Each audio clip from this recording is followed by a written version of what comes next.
fight, they will stay on top. And that's what happened. The next game, though, however, I did not know how that went so deep in the Rayquaza fight. After that hyper beam from that Dragonite, I thought the game was over for Soul Esports.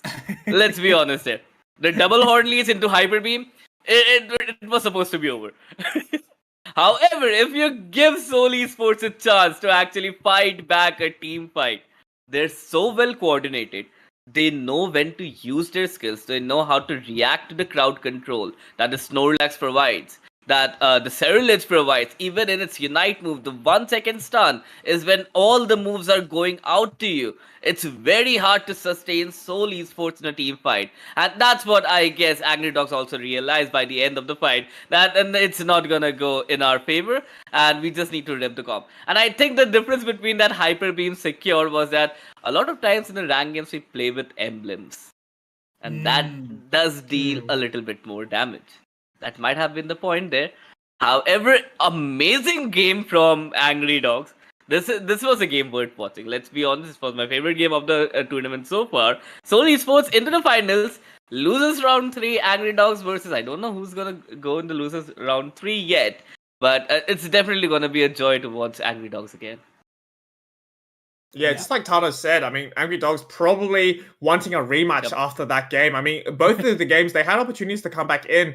And, especially having that secure loss to a Snorlax definitely will, I guess, fuel a lot of that fury. And I do hope that they play incredibly well to maybe make it back in, because that makes for some incredible storyline telling, right? Having a team, getting knocked out by one of the best teams in India and then maybe coming back up and having a revenge attempt, regardless of who wins that game. But we'll check quickly with production whether we'll be sending everyone to a break as we prepare for one of the next losers clashes here. Can I just send everyone, everyone maybe take a quick moment to refill your water bottles, get some snacks, as we'll be right back into the action there. I'll see you guys in a little bit. Oh, is it break time? Are we even live? I think we are. I think we're live. We are. Okay. Welcome back, everybody.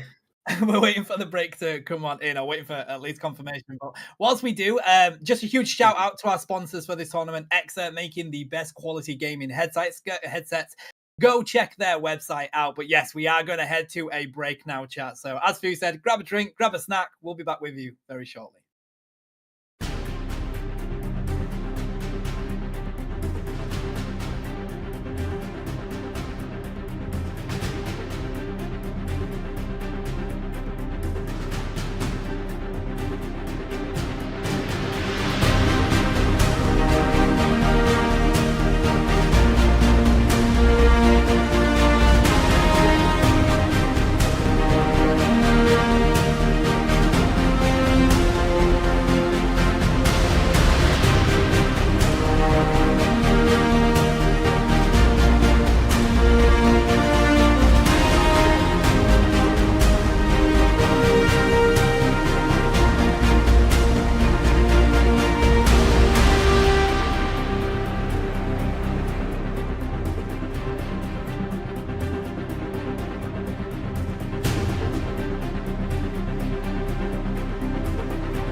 between all these games going on, we have a cherry on top. We have the third game between Alpha Q and Thunderclap Overdrive. And this is just the third game. After that, we'll move on to losers round 3. And just look at this game. This has gone to round 3. These teams are evenly matched. So, Tano, this is going to be an amazing game if it's already 1-1. Yeah, I mean, game 3s are where Pokemon Unite gets really interesting, buddy.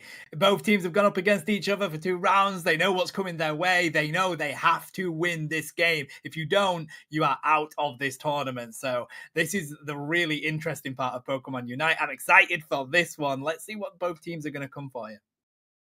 Absolutely, you said it right. This is go big or go home time for both these teams right now. Thunderclap Overdrive was actually eliminated in the very first round by Godlike Esports. And the same thing happened with Alpha Q as well, when they were knocked out by Reckoning. And in the third game, Leafeon is the ban priority with Mewtwo Y. Mewtwo Y, I'm not so sure. Leafeon definitely is a devastating Pokemon. Yeah, I mean, Mewtwo Y at the moment is having a resurgence here, Ravage. It's definitely got that capability of dropping a lot of damage very quickly as soon as you hit that level 5. But what isn't surprising is the Umbreon ban coming over the side there as well. Purple really wanting to get those evolutions that are so strong in the early out of this game. Definitely. I believe that purple side is Thunderclap here, and on the orange side we have Alpha Q, and Alpha Q decided not to ban anything else. It would have been good to see another evolution ban there, which would have been the Glaceon, but it could have been a misclick, it could have been a time issue. I don't know what they're doing right now. It might be a flex, that they're so confident that they're going to run away with the game 3, but Lapras is here to stop that in the top lane. Yeah, maybe wanting to bait some, leaving more picks available. Lapras as the first pick is not surprising when Umbreon has been taken, but as you mentioned, Ravage, it could have been the Glaceon, but instead they want to lock that one in. Gray taking that, Ket's taking the Blissey, so they've got a good selection already over on the side of the orange team. Greatly. And looking at Thunderclap's selection, it's a caster spade. I don't know what they're gonna lock in at the end. It's definitely gonna be another all-rounder, and with something like Lapras frontlining for you, your all-rounder gets a lot of time. It's actually 2 different all-rounders. Wow. So I'm not sure where Lapras is going right now. That's interesting. You're going to take the Blaziken and the Mimikyu. I mean, of course, that Blissey has been taken, so you don't really have to worry too much about the support. You are going to be able to get that Eldegoss or even the Clefable, really, when you get down to that bottom side of the pick. Slowbro is going to be taken over on the side of Alpha Q, so they're going to be able to lock down at least one of those Mons instantly. I think that's a really good pickup by them. Definitely. Slowbro is something that we haven't seen much in this tournament lately, which is interesting because Slowbro has the capability to actually shut someone down completely in a final fight. And with something like Glaceon on your team or something like even Cerulege, you can actually finish off that Pokemon really quick. On the other side, if you see, it looks like it's going to be a Defender Lapras. They did change their Eos Cookie to a stacking specs, but in the end, you don't have a Defender, so probably going to be a Defender Lapras, and with their backlane attacker being Chandelure, again, a Pokemon we have not seen much in this tournament yet. Yeah, I'm actually very surprised at the Chandelure. I feel like you have access to so much more. I mean, obviously, you do have that Imprison, which is probably the shining side of the Chandelure, but there's Armarouge there, Ravage, right? There's Miraidon there that just provide a lot more when it comes to range or explosive damage. Of course, Flamethrower does a lot of damage. It's got some good AoE. Overheat's pretty decent as well, but I just feel like it's going to be tough for that Chandelure unless they can protect it, and they only have that Lapras right now that could do that. Of course, they do have the all-rounders of Mimikyu and Blaziken, but Mimikyu is really going to be trying to get on through and take out that Glaceon. Oh, true. And I feel like when it comes to game 3, people generally opt for more of their comfort picks. But if you're going for something like a comfort pick, like a Chandelure, Chandelure, whatever you want to call it. But in the end, the problem is that with the damage that I see on the side of Alpha Q, it's Glacier, it's gonna be the machine gun Glacier, it's gonna do a lot of DPS. Then you have the Blasters. With the spin, it has the capability to actually dive into your team no matter how good your defenses are. Then the Dragonite Unite can actually just jump back behind you and hyper beam you to death. So it's definitely gonna be a tough game for Chandler to actually sustain that with just one front line being that Lapras. And again, if the Lapras Express is on its way, it's not going to actually frontline for the team. Exactly. So it is going to be important to keep a very close eye on that for TC Overdrive. But here we go. Torchic is going to take the central area for TC. We're going to see Dragonite doing the same for Alpha Q. Bottom lane being this Litwick and this Lapras. That's going to be tough because Litwick doesn't actually have that good a secure in the early, whereas Slowbro does. So that's going to go to the side of Alpha Q. Top lane, we've got the Hooper providing assistance in the jungle for any kind of invade. Mimikyu going straight for the pressure in that top lane there, Ravage. And Dragonite, you want it to be level 8 as soon as possible. You want that Hyper Beam to come online. There's going to be a little bit push here on the top lane by Alpha Q. They have the advantage. Blissey is a great secure for them in the top lane. Still level 3. Dragonite finally hitting level 5. Rotating to the top lane. So is Combusking. So it's going to be a good fight here in the early game in the top lane. And looking at the comps right here, right now, I believe Alpha Q just have that little bit of an edge when it comes to the damage in the early game. Yeah, definitely. Mimikyu really needs to get that level 5 to start utilizing its attack moves. We have got the 850s coming on in. Dragonair wants to go there, but we do have the overheat kit coming from the Combustion. That pushes them all the way to the side of TC Overdrive. But Alpha Q, despite that, managed to lock in quite a bit of that farm, Ravage. So, yet again, they are just managing to edge out the competition right now. Mimikyu's still looking for that level 5. So is Lapras. So, it's not quite the advantage to TC Overdrive yet.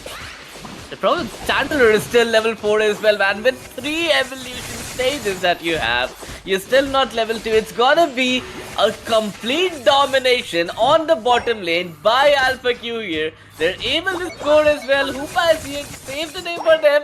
But I don't think it's gonna be enough. They have already done their Ghost 20 still, but Glaceon. But I don't think they're looking to score anymore right now. On the top lane, however, Mimikyu finally gets to level 5, gets to attack something, but does not get a KO for themselves. Now, Wartortle will be a bit too much for that Mimikyu to handle. And as a reminder, chat, of course, this is a game-free situation. So Alpha Q are taking that personally. They're coming in and playing extremely aggressive. Mimikyu, though, finally manages to hop onto that Wartortle. They're not able to do enough. The focus band pops and provides that healing for the Wartortle. They're still alive in this one, buddy. And Alpha Q are managing to come out on top yet again. Look at the pressure onto this Lapras. They've got the shards there. Slowbro is there to do the damage with that slow beam and with the Slowbro hit, and of course that's going to be some easy scores for Alpha Q. 80-4 right now. 720 and your Glaceon has their Unite. What better can you ask for from your bottom lane here from Alpha Q? You have your Unite up. The Chandler is still level 6. And the Blaster is gonna hit the level 7. And if you remember in the patch, they have updated, they have fixed the bug, which actually made Blaster's defenses less at level 7 and level 8, which is not gonna be a problem anymore. Still level 6 though, which is interesting because you were actually winning the top lane. They're still winning the top lane, finally hitting level 7. And the levels on the side of Alpha Q there, just looking amazing. Dragonite looking for the rip. They have the secure. Glaceon just going crazy in the pad there. Dragonite definitely getting the secure with the Hyper Beam. It's gonna be a push from Alpha Q. They're all here. And Thunderclap needs to do something to save this tier. Yeah, the Chandelier is just getting too far ahead. It's easy for Alpha Q to pick up right now. It has managed to sit back there, drop a Flamethrower down, and they do take out the Glaceon with assistance of that Blaziken. Really well played by TC Overdrive to defend that pad, but Alpha Q are not too bothered about it, buddy. They've taken that bottom objective. They've got some good KOs. They're feeling like they want to go get more XP and just continue to dominate this game. They are feeling like they are in control of the majority of this game right now. Definitely, and look at that Slowbro. Slowbro is the only one who doesn't have their Unite right now. With the Blasters about to get it. Once the Unites are up, they'll have like a 5-man Unite here at Regieleki, which I think that's what they're trying to do. Dragonite is just doing what Dragonite does. Melt the objective, secure it at the end, and he's just ripping it off. it's a Surf Blastoise, which is interesting. Again, Dragonite with a secure, easy Hydro Typhoon just to make some room for the team to come in. And look at this, the Lapras is not here. There's no one to front line for that Channeler. It has no chance to actually sustain in a fight against these Titans.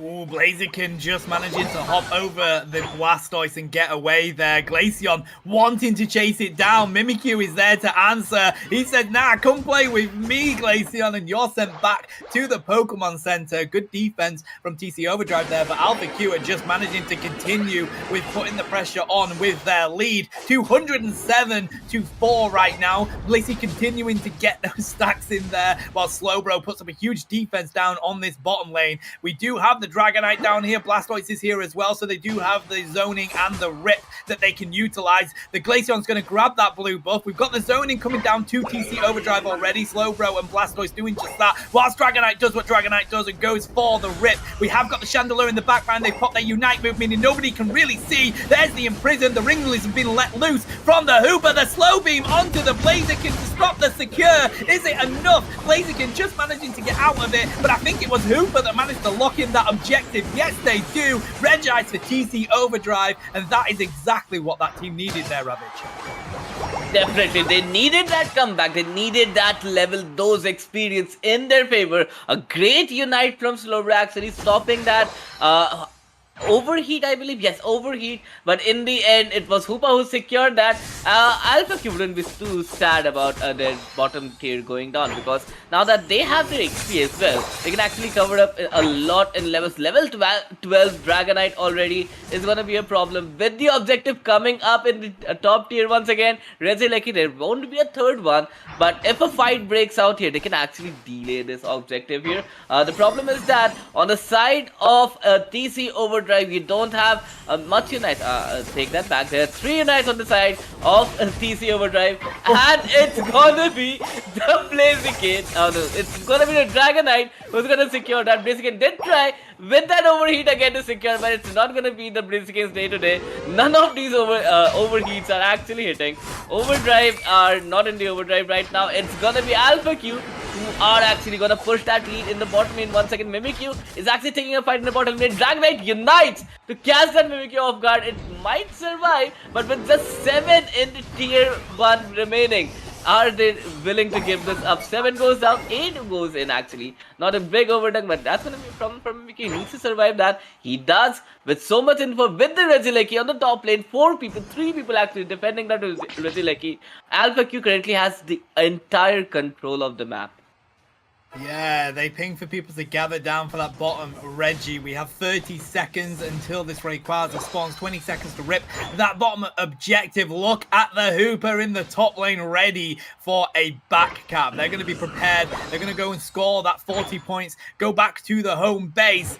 But we have 15 seconds from this Rayquaza. Nobody's actually decided to get that bottom Reggie instead. And we have seen TC Overdrive take the lead now coming into this final battle, buddy. That's really important for Hooper.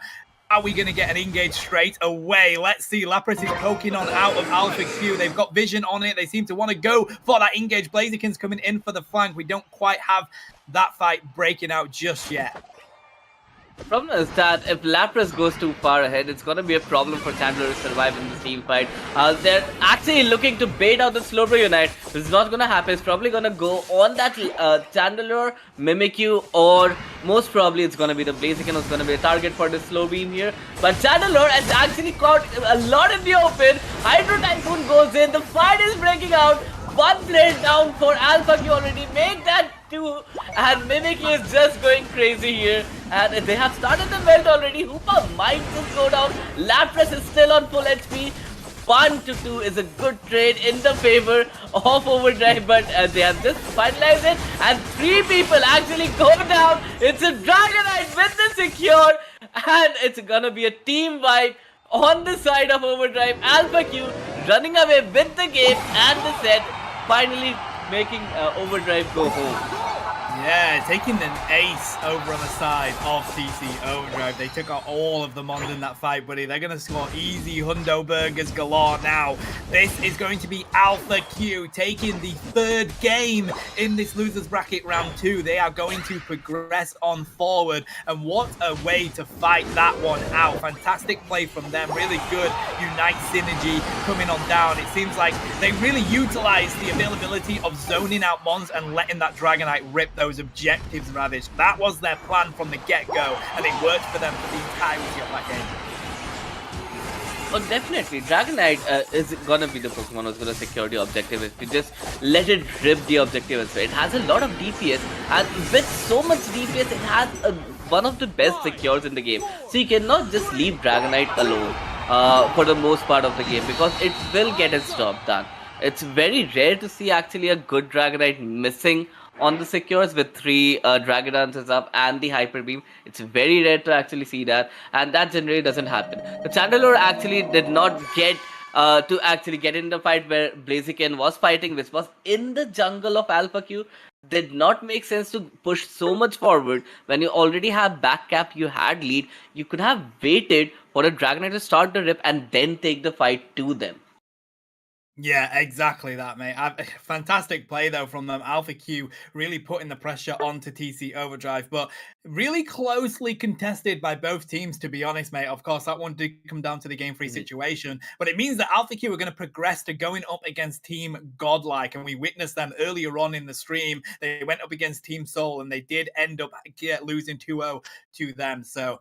Fantastic play from both of these teams. I believe we are going to set up this next game. So we're going to head to the break, I believe. I'll double check. But look at the rips that came in from this team as we're watching these look back. And that's the point there, Ravage, okay? That Blaziken didn't manage to charge up their overheat enough to lock in that secure. And when you've got Dragonite and Glaceon ripping, that's a bit too much for you to handle. Oh, definitely. Dragonite is an amazing Pokemon. It's one of my favorite as well. It's a pseudo legendary, so it does have that status. Yes, Blaziken is a starter. It's loved by most people, but a pseudo legendary with 600 base stat total, it's gonna do a lot of damage to you. And that's what Dragonite does. Yeah, no, and it's so hard for you to catch it, right? It's constantly dashing around with that move. It's constantly dropping damage, and then you've got the hyper beams that you just need to be scared of. They're so difficult to run away from. Of course, you can dodge them, but you've got to be really well timed to do that, and that is a lot of micro to utilize. Trying to pull that one out, but 94k damage coming in from Grey on that Glaceon. That's exactly why they didn't ban it out, Ravage. They were really confident on that one. And I believe, yeah, we're going to get ready for this next game. Definitely. Shinon also actually dropped 75,000 damage on that Mimikyu, which is amazing. And with the next game coming in, I believe this is Team Godlike versus Alpha Q. Fu is here. Fu, what did you think about that match?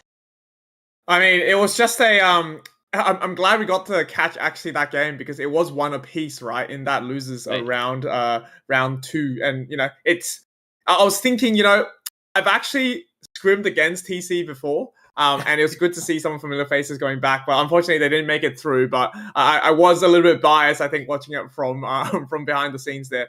But it looks like we got another incredible match going on. Team Godlike, which we watched at the start of today's broadcast, going up against Alpha Q, which put up a very decent performance last game. So I'm keen to see, whether they are going to be able to show us maybe another game 3 or 3 games of action there. Something I did pick up, though, Glaceon, it hasn't been picked up by one team every single match today. It just feels like we've seen this Pokemon over and over again. And if that's the progression that it's going to be on, I'm sure teams can find a way to actually combat this Pokemon. But right now, it just seems to be a little bit relentless, right? In the fact that once it gets to level 6, a lot of Pokemons are getting poked out for free. Problem with Glaceon, it's in such a tight spot right now. Would you sacrifice a ban for a Glaceon? And if you don't, how would you deal with it? So if you're not banning Glaceon, the other team is definitely going to pick it. But if you are banning Glaceon, then you're letting go of picks like something like a Miraidon, maybe a Leafeon, then there's Blaziken, then there's Ceruledge. So it's such a tight spot right now. It's just on the verge of getting banned and getting picked. So that's the problem with Glaceon that I'm looking at. To be fair, we've had a couple of teams not do a second ban, so at least banning Glaceon is at least better than not doing a ban, right? Yeah, that's fair. That's true. That's true. I wonder what the strategy is behind it, but I guess maybe they've got because it happened in another cup. I remember where they banned Darkrai even though Darkrai was already banned, and apparently it was just to mess up the mental of the enemy team. So I guess maybe it's a little bit of a strategy, or maybe I'm just yapping for no reason here. But perhaps just the confidence, right, to say that we don't need more than one ban to be able to beat you sends a message out for sure. And whether that is to the benefit or to the detriment of the team, I mean, at the end of the day, it does definitely show maybe either confidence or just a misclick. Who knows? We can only speculate from our end. I think it was the happened twice already. Yeah, exactly. Well, it happened in the Unity European Cup actually. That just recently happened. It was Team UK that were doing it. That's right. That's right. Yeah. We got to have the interview with Top Gun because we were like, "Are they doing it to make a statement that Darkrai is ridiculous and needs to be nerfed again?" But it turns out they were just doing it to get into the head of the other team, doing a little bit of mind game. So it would not surprise me if that's exactly what these teams are doing, because you're going to look at that and be like, "Why have they not banned something else? Like, what's going on there? Are they struggling with their synergy and miscommunication because they've not picked up that second ban, or have they done it on purpose? Have they got a plan?" So you've really got to work out the mental side of it, and I like it as a mental tactic. It's quite interesting. Other thing I can think about of why you wouldn't ban a Pokemon as well is they know that these teams are probably going to be the teams they're going up against in the official tournaments, and having, I guess, multiple Pokemon up for grabs, it really can demonstrate what teams are prioritizing, right? And if they know that for future, maybe that can inform them of their next draft. Like, for example, if you have both Miraidon and Glaceon up and a team is always picking the Glaceon, that sends a message to them that in the future, when they are going to be clashing, maybe banning Glaceon is going to be more effective if they're, not too used to playing Miraidon or something like that. But just think about Glaceon counters, like what comes to mind is going to be Miraidon, and maybe anything that with that range, right? If you're playing an attacker to counter it, maybe like a Venusaur, but obviously Venusaur lacks that mobility that something Glaceon has. On the other hand, Mimikyu is the other one that comes to mind if you think about like melee, in your face to kind of actually dive this Glaceon, or maybe even a Talonflame, which I think we've only seen a couple times in the recent grassroots tournament. So perhaps that Pokemon can be picked up again, because Fly, at the end of the day, if the Glaceon doesn't have a passive, will be able to do incredible amount of damage. And if it does land on a Glaceon, I mean, that Pokemon is probably a goner there. The only issue is that Glaceon passive, right? And I think it is very strong in the sense that you can, if you have your passive up, Fly Plus doesn't do any damage to Glaceon, because Fly Plus does a knockup, and anything with damage and a CC gets nullified completely by the passive of Glaceon. And I think that's a little bit underrated, to be honest, and that's probably why people aren't picking up as much Talonflame. Right. What I feel like the best counter to Glaceon is getting your range up. Something like a Miraidon, something even a Pikachu can outrange a Glaceon. So that's going to be interesting to see. Another thing you can see is that Inteleon does a lot of damage from a lot of range. So it can actually shut down the Glaceon a lot. If your Glaceon is on like 10-20% of HP, you would try to avoid fire. It's not an all-rounder that can gain back its HP, right? It does not have life steal. So in that position, you'll have to retreat with your Glaceon. So something like that, even you were talking about Venusaur Solar Beam. If it connects, it can actually do a lot of damage to Glaceon. So I believe something that can do chip damage from a distance that doesn't get targeted by Glaceon is a good counter to Glaceon at this moment. I agree. Right, because Venusaur Beam, you have to hit it. So with Inteleon, you have to hit the beams. If you don't hit it, it's like, because Glaceon, they don't have the problem with it, right? They just hold down the A button and then they press the Ice Skill Spear, and then you're automatically going to be taking the spears, right? Whereas Snipe Shot and Venusaur Beam, you actually have to make sure that you're leading your shots, because Glaceon, once it locks onto you, it can run as far as possible. The spears don't stop, do they? So I guess it's just the benefit of that Pokemon, and I guess we're struggling to think of actual counterparts without having micro prowess in a lot of these players, which they honestly do have anyway.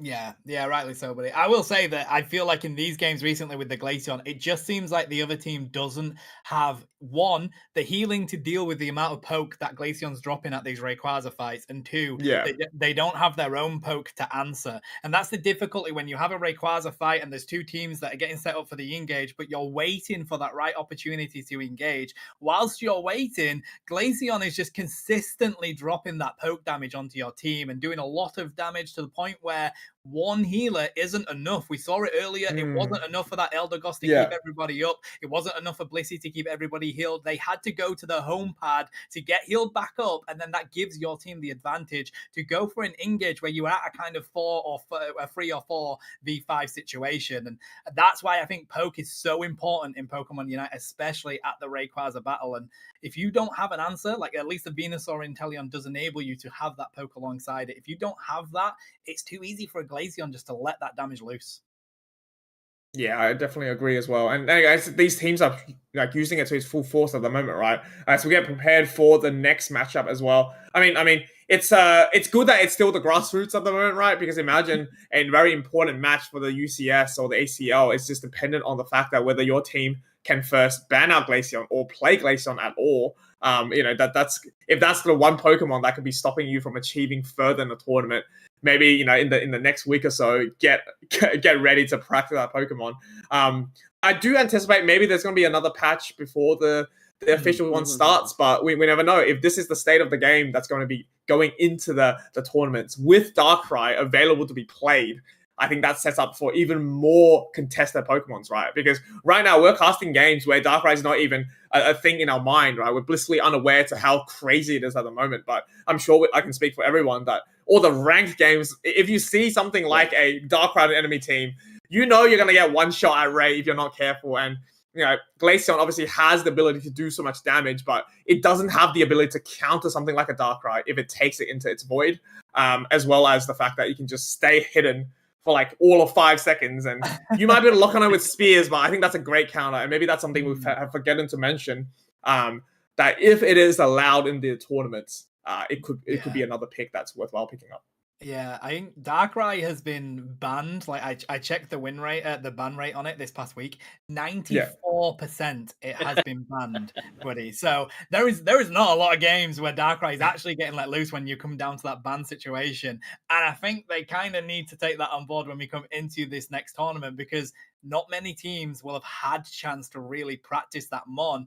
Not that you need practice; it's ridiculously broken, but that is going to be a ban that's going to be really highly prioritized by these teams, which just opens up more capabilities on Mons, opens up more Mons to come through in that ban stage, buddy. So I'm kind of with you. Like, you kind of have to take the approach of, do we ban that Darkrai because it's ridiculously broken, but it is a good counter to the Glaceon that's kind of letting loose in this meta right now. It is really got to weigh that one up, right? 94% ban rate is just crazy for me.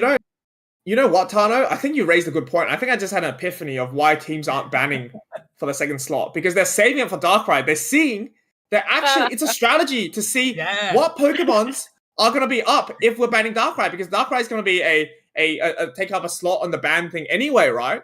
That's so crazy? Surely that's the reason, right? Because then they can actually practice without having another Pokemon in the thing. Because let's be honest, like, if these teams aren't taking Darkrai, it's going to be in the ban at this moment in time. And I think, as much as a moneymaker Darkrai is, there's a reason why it's, like you said, 94% of the time we don't get to see it. So I think we cracked it, guys. I think we cracked the code. Award us imagine all this time it was just a misclick and they didn't ban anything, and we have we're just like over analyzing it, and like, I must we can say that. Have you seen that crazy meme with the detective guys like this, and there's like all the maps in the back and all the connections and stuff like that, and the guy's just like, you know what? I just lagged a little bit, didn't get a ban in. But we're gonna stop yapping as we head on to the round 3 of this game here. I believe it's me and Ravage taking this. Yep. All right, Ravage. Well, let's see whether we can anticipate something like a Glaceon ban, but what I'm seeing is another blue Pokemon, Lapras, banned out, and Slowbro, for the first time I've seen tonight, being banned. So 3 defenders out of the fray here for this game number 1. They could have left one slot open for Darkrai here as well. But yeah, I needed to say one more thing. That, yes, there should be a patch coming, because Psyduck is coming to the game, right? It Yeah, might be for a sure. patch to nerf side up once it comes. It's not really balanced right now. Yeah, that's why I do anticipate another patch before the actual official tournament start, because they have to fit into like somewhere. And normally when they release a new Pokemon, they do patch up and maybe balance a few Pokemons. But either way, Joy will pick up the Blastoise for the third time again in that prize spot tonight. And that's going to leave Kez and, Peligrosa to pick up that Blaziken Hooper. No, they will go for the Blaziken Mewtwo Y. So I'm surprised they didn't even pick up Blissey here, Ravage. Interesting, Blissey is not on the priority pick for Godlike. I believe they're more focused on something like Hoopa. So if they're giving them the option to actually pick something else, will they pick something else? No, they didn't. Their priority pick is going to be Hoopa. And that's what they have realized, because Artis, I have known Artis does play a good Blissey, but once he get the option to actually play something like a Hoopa, he will always take that Hoopa. And they got the free pick for Blissey as well.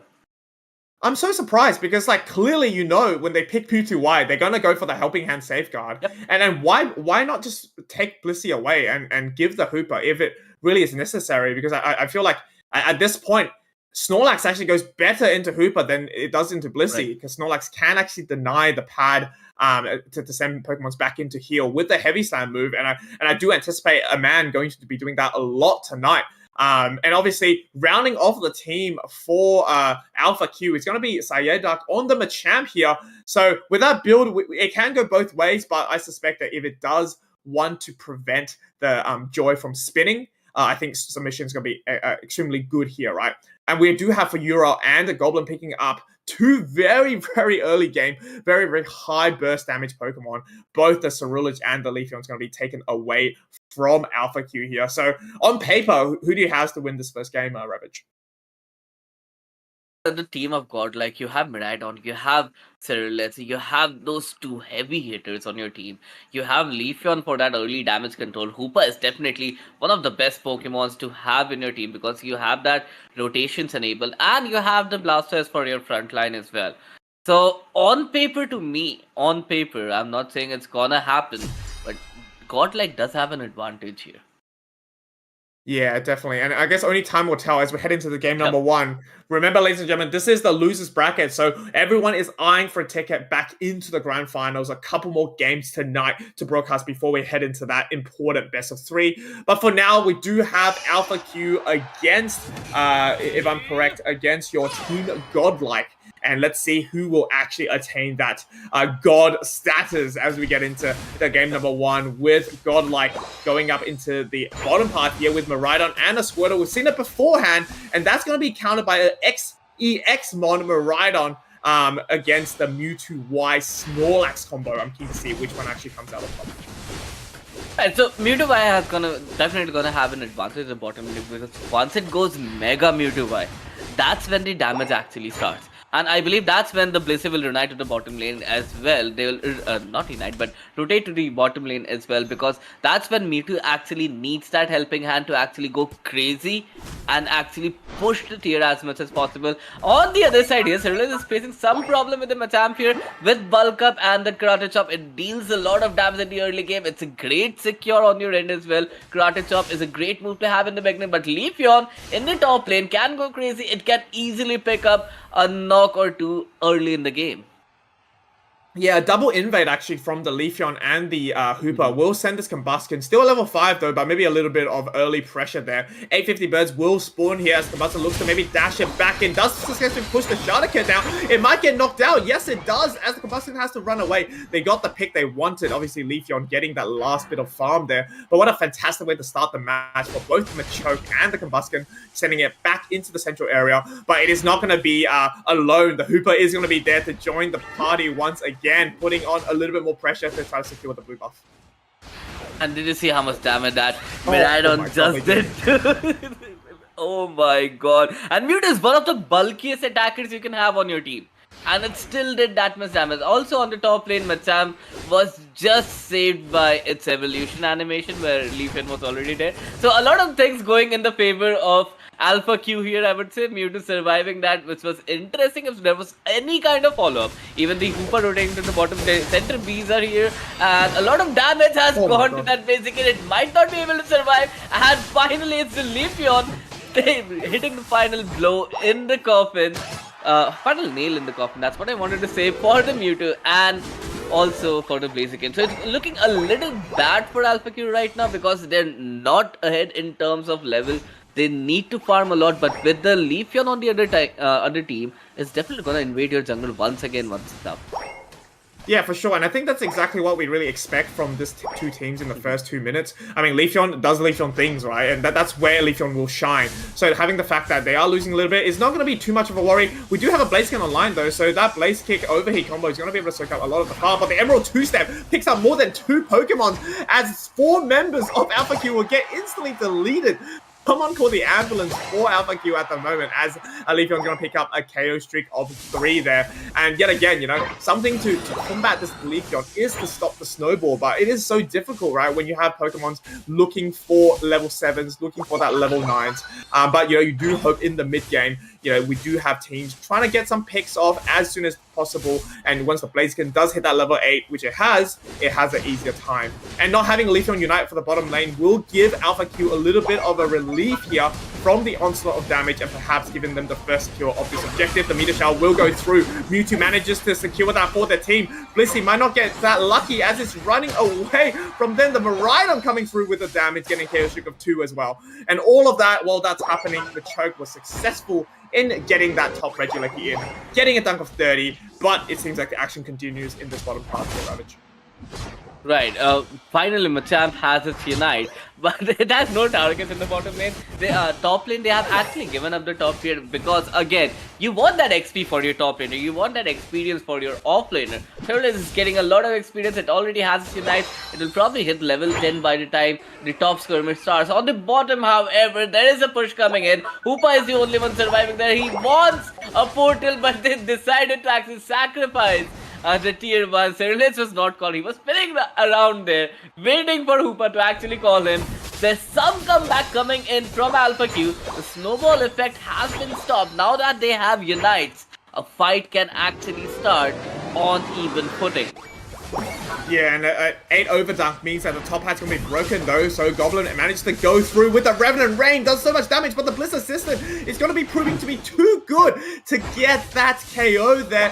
Cyrillich will go down to the Machamp cross chop, and perhaps another one maybe going down. No save on the Hooper portal. Hooper getting traded out though, so 2 members down for Godlike Esports, and you can really feel the momentum now shifting to the side of AlphaQ. They have a level 11 Blaziken on the field. The Mew has Mega Evolved as well, so you know the damage is going to be coming out here. I didn't actually catch Blissey's moveset. I think it is still going Softbell Eggs here, which is very surprising there. But it does make sense, though. They do want to keep their carry Pokemons healthy away from the Charge Beam damage that's coming through from both the Miraidon and also the huge amount of damage and delete potential of Leafeon.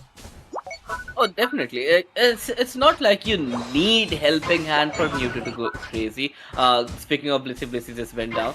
Anyways, on the bottom, it's again a good fight breaking out. Emerald 2 steps coming in, dealing a lot of damage. That Leafeon is just going crazy on AlphaQ's team members. However, the fight is not over. The Machamp Unite does not connect with anyone. And that's just a sad moment that happens with me a lot in the rank games. But however, they were able to secure the objective, I guess. So it's good for God. Like, they're getting their levels up. They're getting into the team fights. They're actually sustaining their team fights now. It's not a snowball anymore. And a level 13 Machamp at around 4 minutes in the game is definitely something you want to see in favor of your team.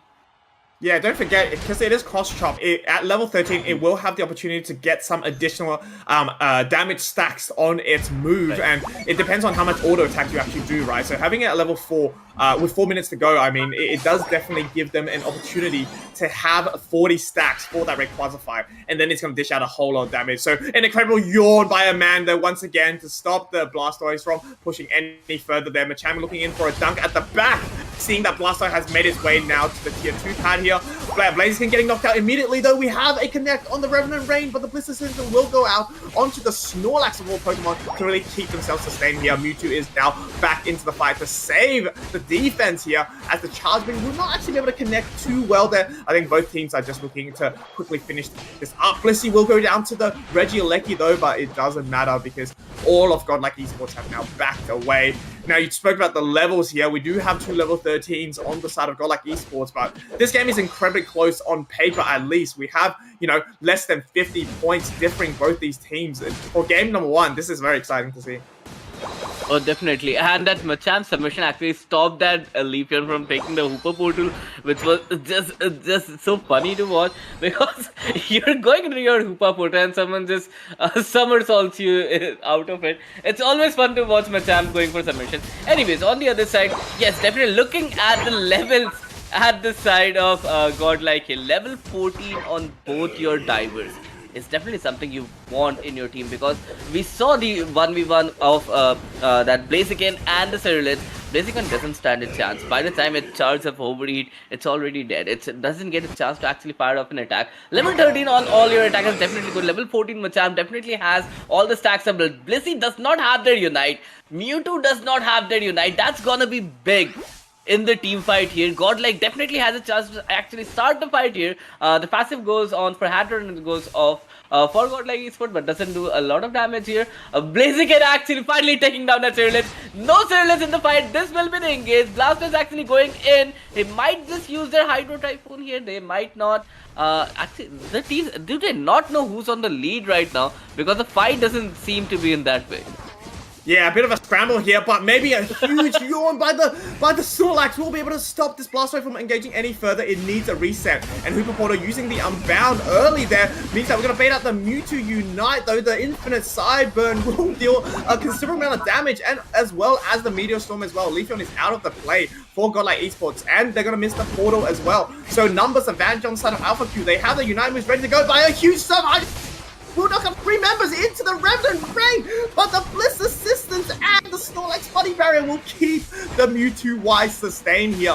Now, on paper, we know Alpha Q is still ahead, and now they're also ahead in the number of people on the playing field here. It's going to be a 4v3 scenario, ladies and gentlemen. We have no more Unites at all for both of these teams. It is an absolute scramble to get this Rayquaza done. Mewtwo getting the Mega, but gets shut down immediately by the Leafeon. That means we have 4 orange members on the team. A poor Leafeon is the only person that can make a difference here, and they need to make a whole lot more than getting the Rayquaza. They need to get some scores in as well. With 21 seconds to go, we have an Emerald 2-step to come in, but that gets sent to sleep and back to the Pokemon Center by the Snorlax there.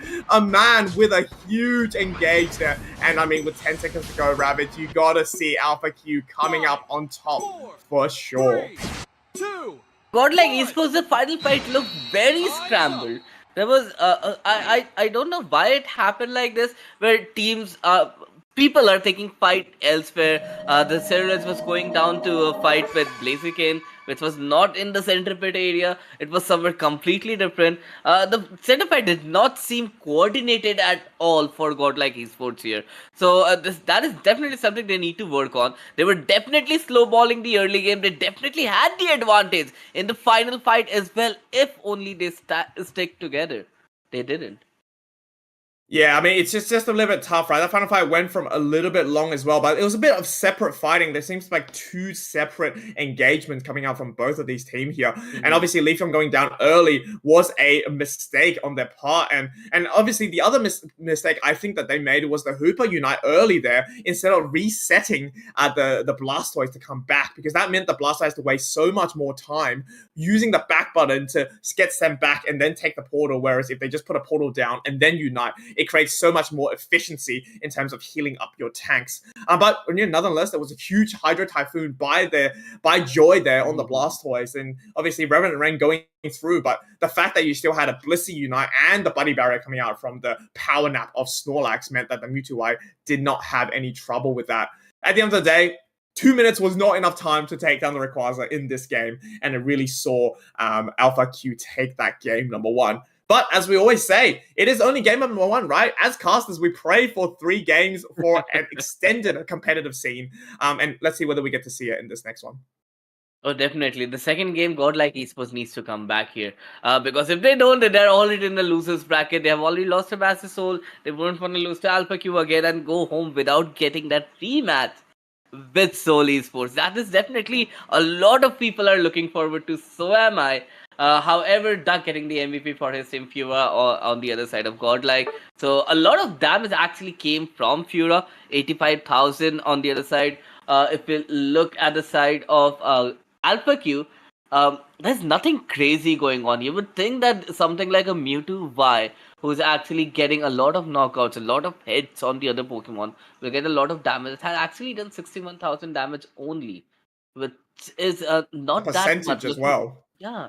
Graded 33%. 33% of the team's damage. So I think even though there might not be as many fights to farm that damage stat, I think doing 33% of the team's damage is quite substantial, isn't it?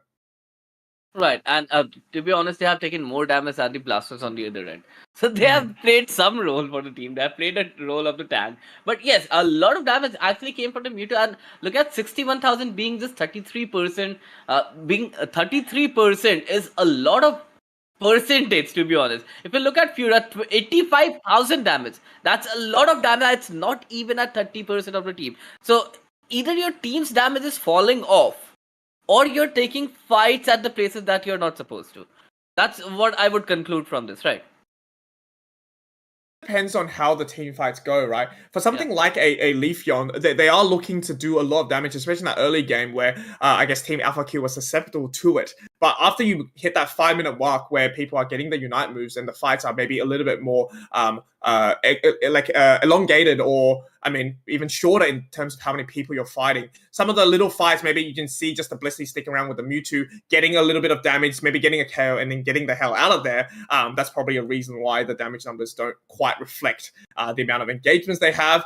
But at the end of the day, I think we have to give a big shout out to Alpha Q and the fact that they really held the ground, especially seeing how they got dominated at the start because of something like a Leafeon and a Ceruledge. I think they played fantastically and very patiently to make sure that we get them a champ online when it does, and also the Blaziken, so that they, obviously they trust the fact that in the late game, they have the better scalers and they are going to be able to dish out the damage. And, not using the Unites instantly and seeing a bit of panic coming out from Godlike Esports towards the end really gave them the opportunity to come back in that game. And I think, they play fantastically. And maybe it's an experience thing. I'm not too sure, not too familiar with Alpha Q, but Godlike Esports definitely needs to find a little bit of ground in terms of not just being too trigger happy with the way they use Unites.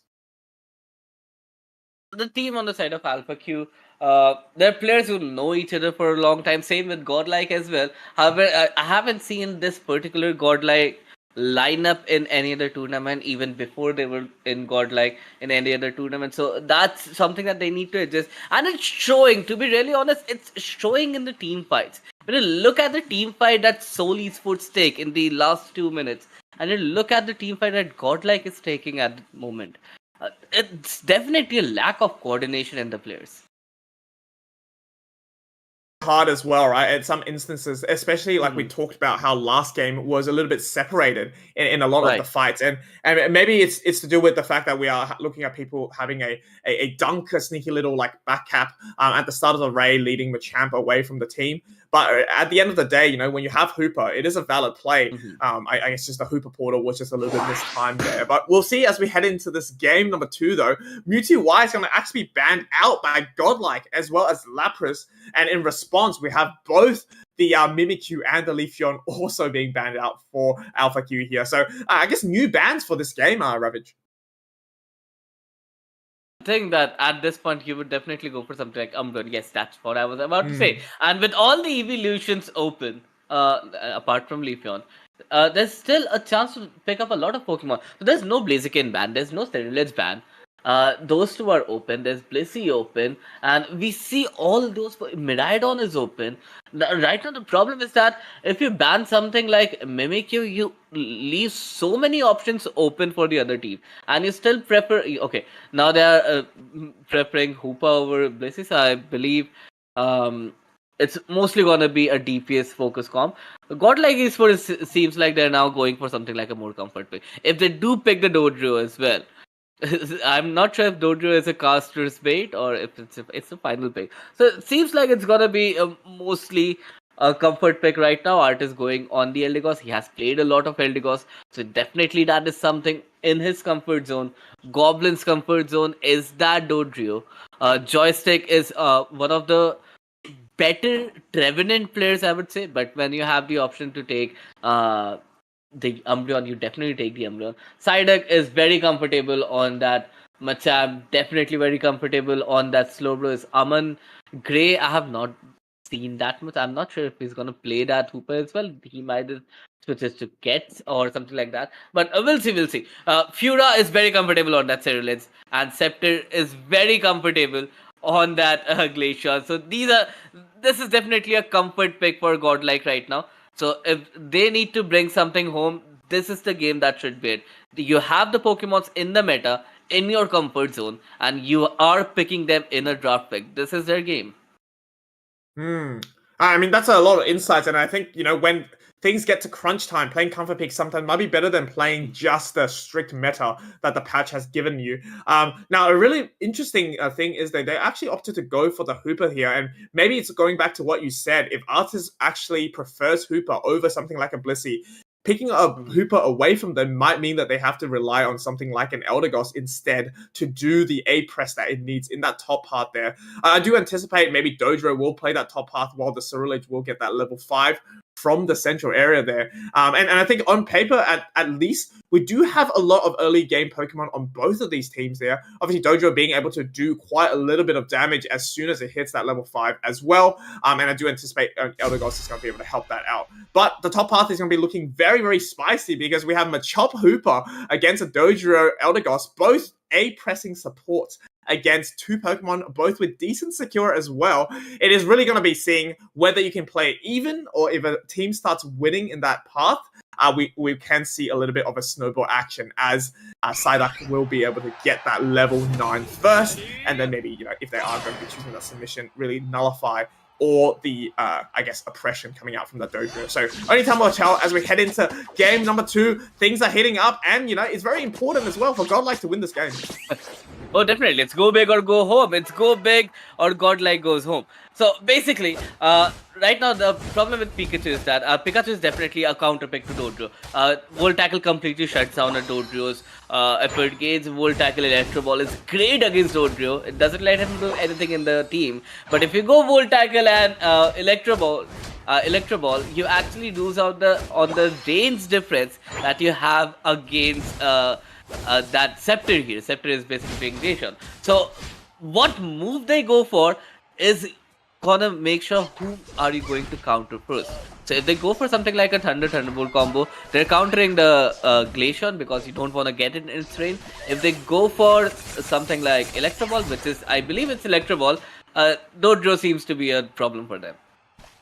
Yeah, Electro Ball isn't the worst move here, especially because it does lock on, and once it does lock on, it will hit its target. And for something like a very mobile, a Cerulege or a Dodrio, it might be actually be worth using that move. But only time will tell as we get into the action straight away. Though we have Cerulege picking off a Machop straight up the 850 mark. It seems as they're gonna go for more, but a huge Blaziken might mean that the Cerulege will get traded out instead, and that is gonna be a punishment for the greed going back in for more at half HP. Another one goes down for Godlike Esports though, so Alpha Q actually winning out from that engagement. But here comes Umbreon here to just support the action just in case the Pikachu and the Hooper are looking for something more. Joy looking to just check the bushes here. We have Submission Machamp online. They're looking to grab anybody. It is running for the Umbreon. No passive to save it. And there we go. Another KO for Alpha Q. That's going to be 3 KOs already. And seeing as the lane, like we talked about, is so important between these two top path Pokemon, it is really veering now to the side of Alpha Q,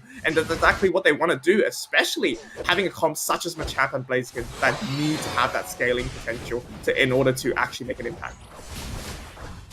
Electro Ball is a great choice against something like a Dodrio and Cerulege, but if you ignore Glacial, we have talked this before as well, Glacial can do a lot of chip damage to your team. And if Pikachu is not outranging Glacial with Electro Ball and Volt Tackle, you get close, Glacial's passive triggers, your Volt Tackle won't do anything, and then Glacial just runs away with the team. On the other side, Alpha Q is looking pretty good on the board right now. 96 to 8, the levels are looking good. Pikachu is actually wreaking havoc on Godlike Esports right now, and look at that Machamp. It will survive. It's submission once again. I'm I'm a little bit surprised that it was Dynamic Punch that was buffed, and everyone is playing submission. No one has shown Dynamic Punch anymore.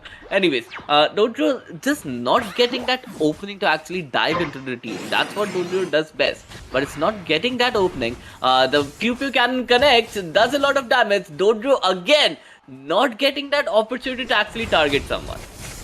Yeah, Vision is such a great pick into something like a Glaceon or even a Cerulege or a Dodrio, because it can just really lock down one Pokemon for around 3 seconds, giving your team the ability to actually, get close to it and deal the damage. Exactly what we saw there, as the Cerulege will go down there. Crossshot will be able to break that pattern. That's exactly what Alpha Q wants, because this Regieleki is heading to tier 2 here as the spears are going through. Is it going to be enough? No, Blaziken able to pick up Eldegoss, so no healer for the next few seconds for Godlike Esports. Things are getting a little bit dicey here, as the Regieleki will be let in by Godlike Esports. They know they can't contest this, and Blaziken looking to hit that level 10 very, very soon. Reverend goes through though, does connect on the Pikachu. Can the Pikachu get out? The Machoke is looking to just get out of the situation. It's like, I can't save you anymore, Pikachu. You went in a little bit too deep. I need my Unite move for this next fight, because Godlike is looking to make a comeback here with a triple trample going through. Picks off the Blaziken. That is massive for Godlike. What a pick for the Dodrio, as the Machamp still not able to hit that level 9, means that the scores are going to be coming in. Thunderstorm goes through. The weather report will stop the Cerulege though, as the Spear's going to go through and try to save the Machoke, getting blocked by the Pikachu. But at the end of the day, it is going to be Alpha Q successfully defend that push. The fact that Cerulege would have scored if the Dodrio stayed on the pad for 2 more seconds. Yeah, just very unfortunate there, wasn't it? Yeah, it was very unfortunate for Cerulege, but however, there was something going in the favor of Godlike. They have finally got some experience. Eldegoss still does not have its Unite. It will, no, actually, it has its Unite. It has already used its Unite. It comes on level 8, right?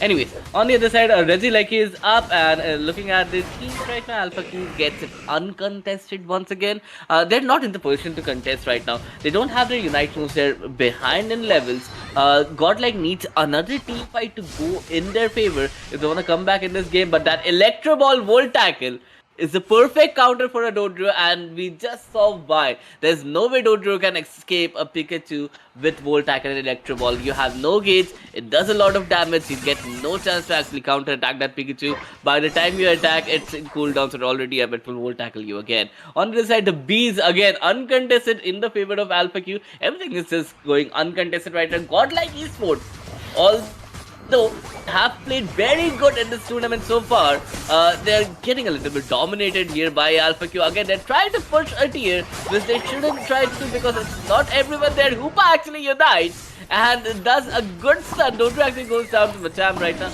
and the bottom pad is still standing in the favor of Alpha Q, which was supposed to be a push from Godlike, has just made into a counter attack from Alpha Q here, who have taken their tier 1. It's a complete opposite of what Godlike thought was gonna happen. Yeah, I mean, that was just a fantastic Hooper Unite there. As they were going to go down to the Spears, they will use their Unite move to not only iframe and become unstoppable, but also keep them self-sustained and bring the entire team roster down there. And in the end, it actually paid off, right? So much value was there. Not only did they knock out a couple of members, they were also able to, I guess, break that tier 1 pad in that bottom path there. And now looking at the scores, over 140 will be the disparity between Godlike Esports and Alpha Q. And they're looking in a great position. As you said, we have some level 13s already coming up, and this Machamp is looking for more, perhaps grabbing the Eldegoss there. Barrett's Bro straight into the wall, and that's going to be the difference that Machamp will bring after the patch. No longer do you have to wait for your Unite to go through a second time. You get the effect straight away. It is Amazon same-day delivery, it seems. But the Glaceon jump might mean that potentially there's going to be a little bit of a pick. No, as teams will be backing away immediately. What a fantastic play from Alpha Q. Right, there were 3 people there. The Glaceon would have decided to take a fight there, and there was no chance for Glaceon to survive. With so many people there, the problem is gonna be that Machamp uses Unite at 306, which means it will need to get a lot of farm. Godlike Esports, something going in their favor. They finally get the Regi, as they'll get some HP recovery. Not the best of the objective that you want at the end game, but it's still something. You get some of your experience into your hand. Level 12 on all your attackers. Level 13 is what you need. On the other side, Machamp still looking for that Unite move. It still doesn't have that. It might get it. I don't know how many farms it will get. They're leaving the farms for Machamp because they know the Unite is gonna be big. Dodrio cannot sustain a Machamp Unite. The Glacian cannot sustain a Machamp Unite. There's gonna be a really big Unite coming from Machamp if it's able to use it in the end fight. Yeah, and the Hooper Porter will send the Slowbro back just so they can stay sustained and come back and maybe pick off this Glaceon. That's going to be the primary target. Apart from the Cerule Edge, who will the Slowbro land on though? We have the Spear still stacked in for Scepter here. It is looking for a target as well and possibly going to be that Blaziken. As a little bit of action will ensue, the Hooper Porter will not take anybody back. So for the next few moments, this might be the chance for Unreal to quickly unite. The Triple Travel will knock up some people there as the Barrage Blow will not be able to connect. No, he hasn't used it at the moment. Still looking for a perfect target to go through. Reverend Rain will pick off one member. No, two member. Hooper will go down for Alpha Q though. So another 3v3 scenario. Don't forget, Psyduck still looking for the opposite, I guess the best potential opening for them to go through, but the Ray's getting a little bit low. Will they save it for that? As they look for to grab the Cerule Edge, yes, it will go down. The Barrage Blow will go through, and the Blaziken will secure the Rayquaza for Alpha Q, and this looks like a little bit of a bad news here for Godlike. I think Alpha Q has definitely transcended. The man has become God himself as they dunk in 200 points on the top and bottom for them. 300 points will be the difference, and with 40 seconds to go and more points coming in, I think tonight Alpha Q will make its, I guess, mark in the losers bracket, moving on to the losers finals. Definitely, Alpha definitely showing their dominance here. And again with the same thing with Godlike. If you see the last fight, Alpha Q was sticking together, and for some reason, once the damage started coming from the side of Alpha Q, everyone scattered on the side of Godlike Esports. I did not know why that happened. The Dodrio united without anyone getting stunned, without any engage from the defender. Once it was in, the hell just broke loose, and everyone on the side of Godlike Esports is went down. On the other side, Alpha Q has been playing amazingly in the losers bracket, winning every game for themselves. Congratulations, Alpha Q. Well played, Godlike Esports. But in the losers finals, we are going to have Angry Dogs, which are now taken by Brew Esports, I believe. Buriram Esports, Buriram United Esports, something like that. I'll have to check the name again. But yeah, they have been picked up by an esports organization, and they will be taking on Alpha Q right now, who is looking really good. They have the momentum in their favor, and the way they're playing this, they're playing for the finals. Yeah, I mean, it's going to be a clash of double A's, right, for the losers final there. Angry Dogs against against your Alpha Q, which, you know, they're going to be very exciting to watch. We saw how aggressive Angry Dogs was, and they're definitely, both these teams want to take it into the grand finals to go up against the grand finals from the winners bracket there. But just looking at the replay quickly, it seems like for the better part of the match, it just seemed like Alpha Q had the upper hand in a lot of the fights, especially getting that Machamp online as well as the Blaziken meant that a lot of the fights they had so much more sustain and damage output. And I think just looking at the Ray fight as well from this back, you talked about the triple trample, not able to connect to anybody. The Thunderstorm did a lot of damage there, but at the end of the day, you know, the Glaceon tried its best to rip into the enemy team, but it just requires a little bit more, right? You have to go into the danger zone to get those stacks, and compared to something like a overheat coming out from the Blaziken, your spears are not going to be enough to secure the Rayquaza. And at the end of the day, right, that's what gave them the ability to score those 200 points and send them into the next round. Yes, definitely. And God, like that's what happens when you're playing with a new team, right? It takes a lot of time to coordinate with people, which is all right. You can take your time. It's not ACL yet. You have played a lot of matches together. It's a tournament. You go against good teams. It's not ranked games where everyone is uncoordinated. You go against coordinated teams. You get your act together. This is where you learn. This is where you actually grow as a team. So it's good experience for Godlike Esports. Actually, they will be able to actually get to know where they're lacking in the game, what they need to improve on. Alpha Q, on the other hand, is looking really good right now. I'm really liking this team's coordination right now, how they're reacting to how every pick is going, every moveset is being picked. What do you think about this, Tano? I think that was really good. What a battle that ended up being, buddy. And I think looking at those games, I will say that the Glaceon did a fantastic job at dropping that poke damage that we talked about before this set kicked off.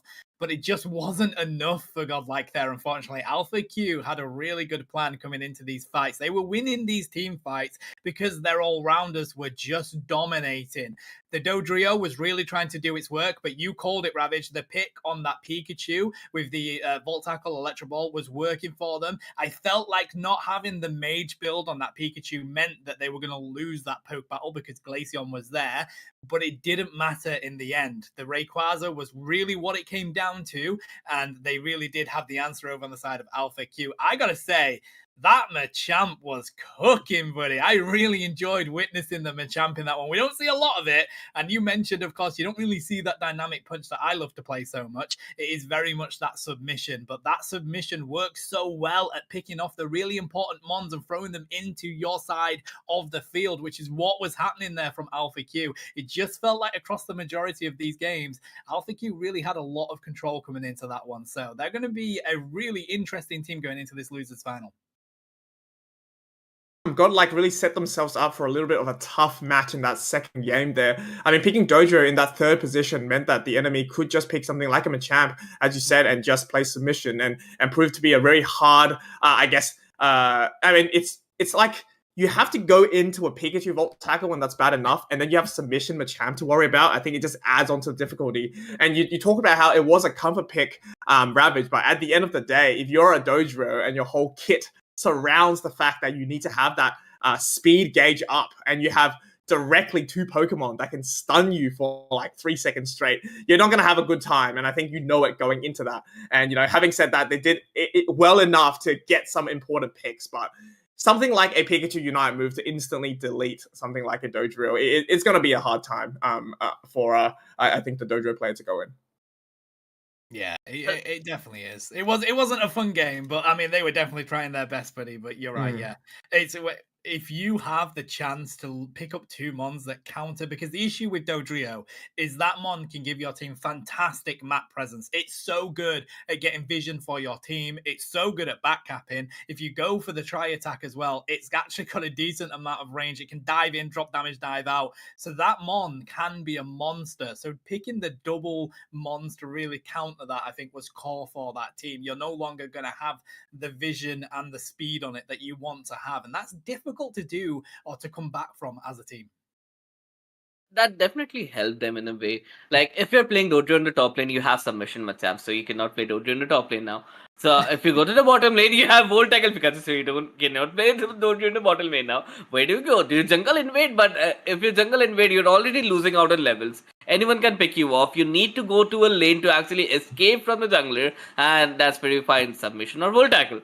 So what do you do with the Dodrio in that game? That was the problem.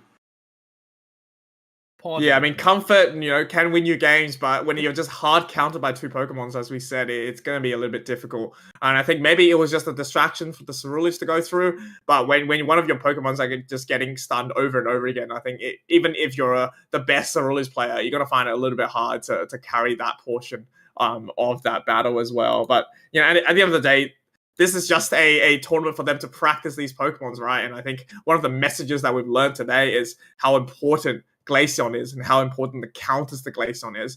And whether it is directly countering in terms of attackers or melee, or just taking out everybody around the Glaceon, which is what we saw in the last game, right? A Glaceon can't really out-secure when there's 4 members of the enemy team, ripping the Rayquaza. All he can do is pray that some of its Ice Skill Spears will actually tick and get that Rayquaza. And even the last person standing, you can be the best Glaceon as well. But if RNG is not on your side and the Blaze Kick is, charged up and true, it's going to be the Blaze Kick to get that Rayquaza. What a game. What a game. But they're going to be heading into the losers round finals, right?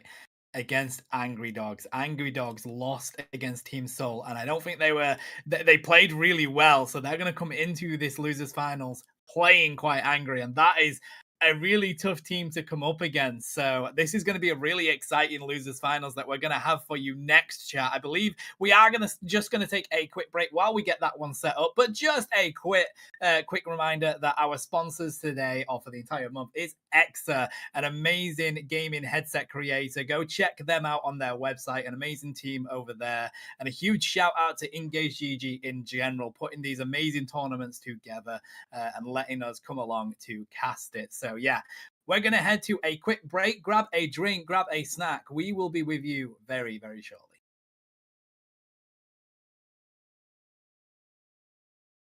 Or not. Clear? Possibly not. We are the BR back screen.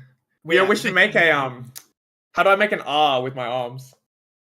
Ravish can be B. You be and the I'll be R. I'll be the Wait, how do you make a Sorry, B? this is the R. This is the How do you R. make a B? This is like half of the B. I have no clue. Wait, you do the top half of the B. I'll do the bottom half of the B. I can just write it on the paper and show it. Wait, then what we're going to spell BR? Dude, people are going to come and say, what are these three guys doing? I've never had to make a B with my arms before. Yeah, it's possible to make a B. No, How do you surely make it's a just B? like this, right? That's just B, you know? Isn't that a Well, B? I guess that's a lowercase B. This isn't B it? and Yeah. Yeah. We don't have to have an uppercase. Yeah. I'll be the R. Oh, We'll Yeah, be go for the okay. I got There we B. There we go. We're gonna be B. Your B's chat. upside down. Your B's flipped right now, Ravish.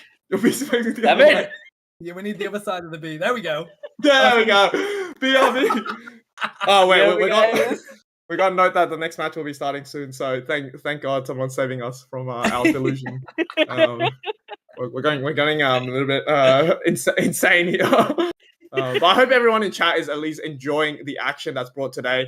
I mean, something that I always I guess talk about is how no matter when or where these have online tournaments are held, it seems like there's still so much enthusiasm for the game, and having 8 teams today participating in one of 3 qualifiers to get into the Asia Cup is quite a lots of credit to be had for a lot of these teams. And I assume you can join as many qualifiers as possible, right? If you don't qualify today, because we are looking for the top 2 to qualify in. But maybe we can confirm with if Tano and Ravid, you guys know a little bit more.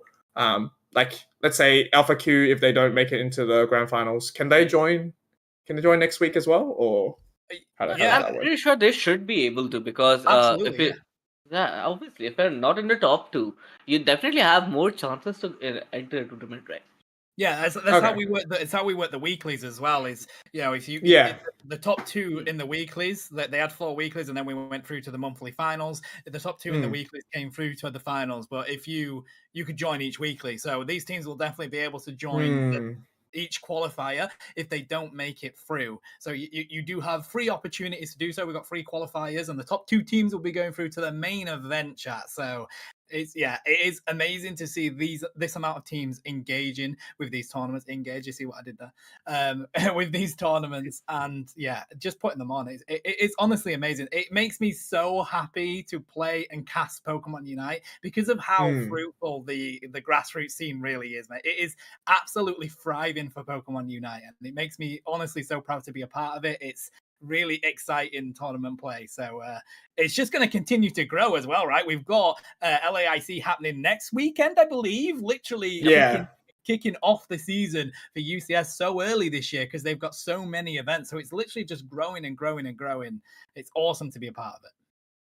Yeah, 100%. I think just this is our 3rd year or something like that, or this is the 4th season, right, of Unite. And just each year, you think about year number 1, you normally hear about just the official tournaments. But, speaking of grassroots tournaments, though, here goes our losers round 4 there. Take it away, Tano and Ravage. Let's go, Ravage. So they're going to ban out the Hooper first off the bat. I know how strong those rotations are for that Mon, but also the Unite move is so good for the team fights, right? It's great CC. Right. It does a lot of damage as well. So fantastic ban to take that one off the field. Oh, definitely. Hooper is definitely something that you don't want to play against or don't want to give to the opposition team, because you're giving such a good supporter that also has a great DPS in the early game as well. You get Hooper the red buff, you can actually take down an all-rounder in the top in the early game. However, on the side of Alpha Q here, the 2 bans that I see I'm not very impressed with, because again, Mimikyu is something that is manageable. It's a very good Pokemon, but I would still say it's manageable. On the other side, Trevenant, was Trevenant such a problem for you? I mean, it is a nasty mon to come up against, right, Ravage? You've got the curse that people go for now. You pair that with the crazy CC of Hornleech. It's a very strong defender. I understand wanting to yeet that one out of the game, but they're going to lock in the Blaziken and the Lapras. I think two of the most commonly used mons in this tournament today, if we take out that Glaceon Ravage. Really not a surprise for that pickup. A good core that they've taken over on that side. Right, Mufasa finally locking in that Glaceon, not Glaceon, that's an Umbreon. However, Glaceon is still open, right? Someone can take Glaceon, no one's taking Glaceon. Which is interesting because it has been the most damage dealing Pokemon in this tournament right now. It's a black screen, it's a technical game, technical problems does happen, and we're back at the caster tech. How are you, Tano? I mean, but they were so annoyed at that Trevenant ban that they just destroyed the game. They completely unplugged the game.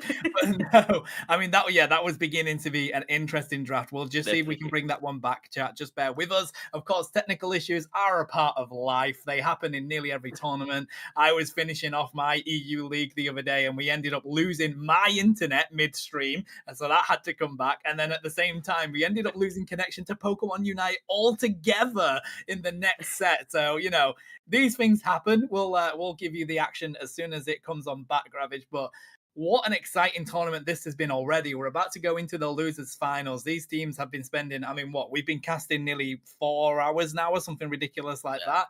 And these teams have been constantly battling in the entirety of that 4 hours. So as we come through to these finals, these teams are really getting to the sort of higher end of that fatigue, right? You've had consistent best of 3 because the losers is also best of 3. And we're going to see how that affects things as we do bring back up this loser bracket final 1. And it looks like we have our comp already selected here.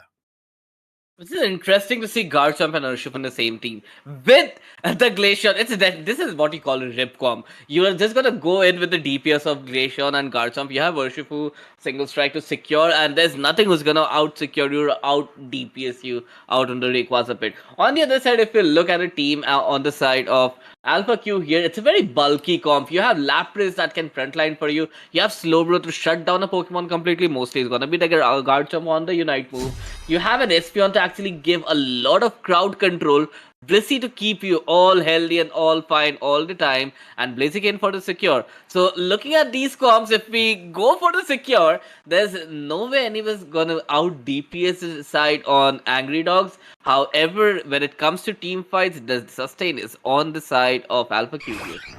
I gotta say as well, a Garchomp is going to be fantastic for ripping these objectives. You pair that with a Glaceon Ravage, what a rip comp they have. But it looks like Cleffa hasn't quite loaded in yet, so we may end up pausing this game if they do let us know in time. But in the meantime, we've got a Shifu heading into that jungle, and we have a Torchic doing the same. Over on the side of Alpha Q, Cleffa has come on back in, so it's going to be a Garchomp top lane with that Clefable, and Gible is very strong in the lane to begin with.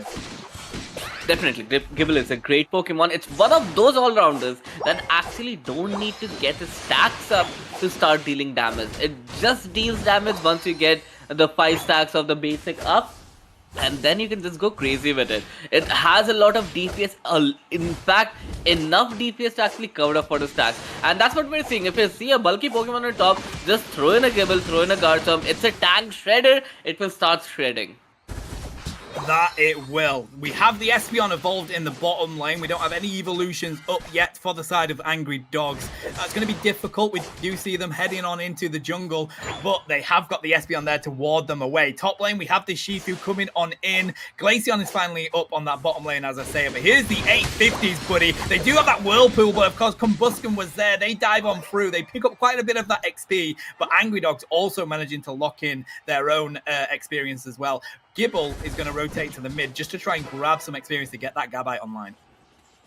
And the problem on Angry Dog side right now is that look at 3 flares just evolving right now. You're not getting your power spikes. You're not getting enough damage for your team. Alpha Q here is completely dominating the lanes. The Lapras is actually stacking up as much as it wants. The Gible, if not at level 5, finally it's getting level 5, so it's getting his power spike. Now it can start dealing some damage, but it's gonna be a little tough doing a 1v2, but Blissey actually falls off a little bit. Cleffa actually coming to help. Problem is that Cleffa is still level 3. I don't know how you still stay level 3 after 2 minutes. This is one farm that you need, and you finally get it with an XP share. And it's completely looking in the favor of Alpha Q right now. No scores dumped in from the side of Angry Dogs. Yeah, they need to get themselves back into this game, but to be honest, mate, as soon as they have that Garchomp online, the power spikes will begin to come. That's why Alpha Q are continuing to put the aggression on whilst that hasn't happened. They can try and take the advantage so early in this game. We're about to get the 720s. Look at them consistently pushing this pad because they're not up yet. Shifu is having to run up the flux lane just to provide that assistance, but they do have Umbreon here. That Clefable is just going to sit on the hip of that Garchomp, and this is going to be the fight for the midsection Bs. There comes the Blaziken. It doesn't do enough though. Shifu comes on in. They try and pick up one. They take down the Gabite, but they do return with a nice KO, and that is going to be an overheat onto the Umbreon. So Alpha Q did lose one, but they're coming on back into this pad. Shifu is the one that they need to get on out of here because they're just going to consistently put some damage onto this team. They have that true damage. It's going to be just breaking through those shields right now. Alpha Q back up to their own pad. Good defense from Angry Dog right there, Ravage. The Umbreon seems to be offline right now in the fight. So the Umbreon was offline when it got overheated with that Blaziken. However, the fight continues and the pause is finally here. The problem is that if your Umbreon goes offline, it's gonna be a problem. Do we have restarts here? I don't know. But if you don't have restarts and they have to forfeit the game because of this reason, that's gonna be a problem. On the other side, the problem is that with your Garchomp not being involved, it's not getting enough experience. You need something to push that Garchomp early in the game. When you're playing with something. Yeah, Umbreon is AFK. We just have got the confirmation, and let's talk about this one. If you're playing something that needs a lot of levels, a lot of investment to actually get its level power spike, something like a Gabite, Garchomp, or something like even Magikarp, you need to pressurize that top lane, right? You need your bottom laner, one of the bottom lane, either your defender or your attacker, to rotate for that 850 Bs.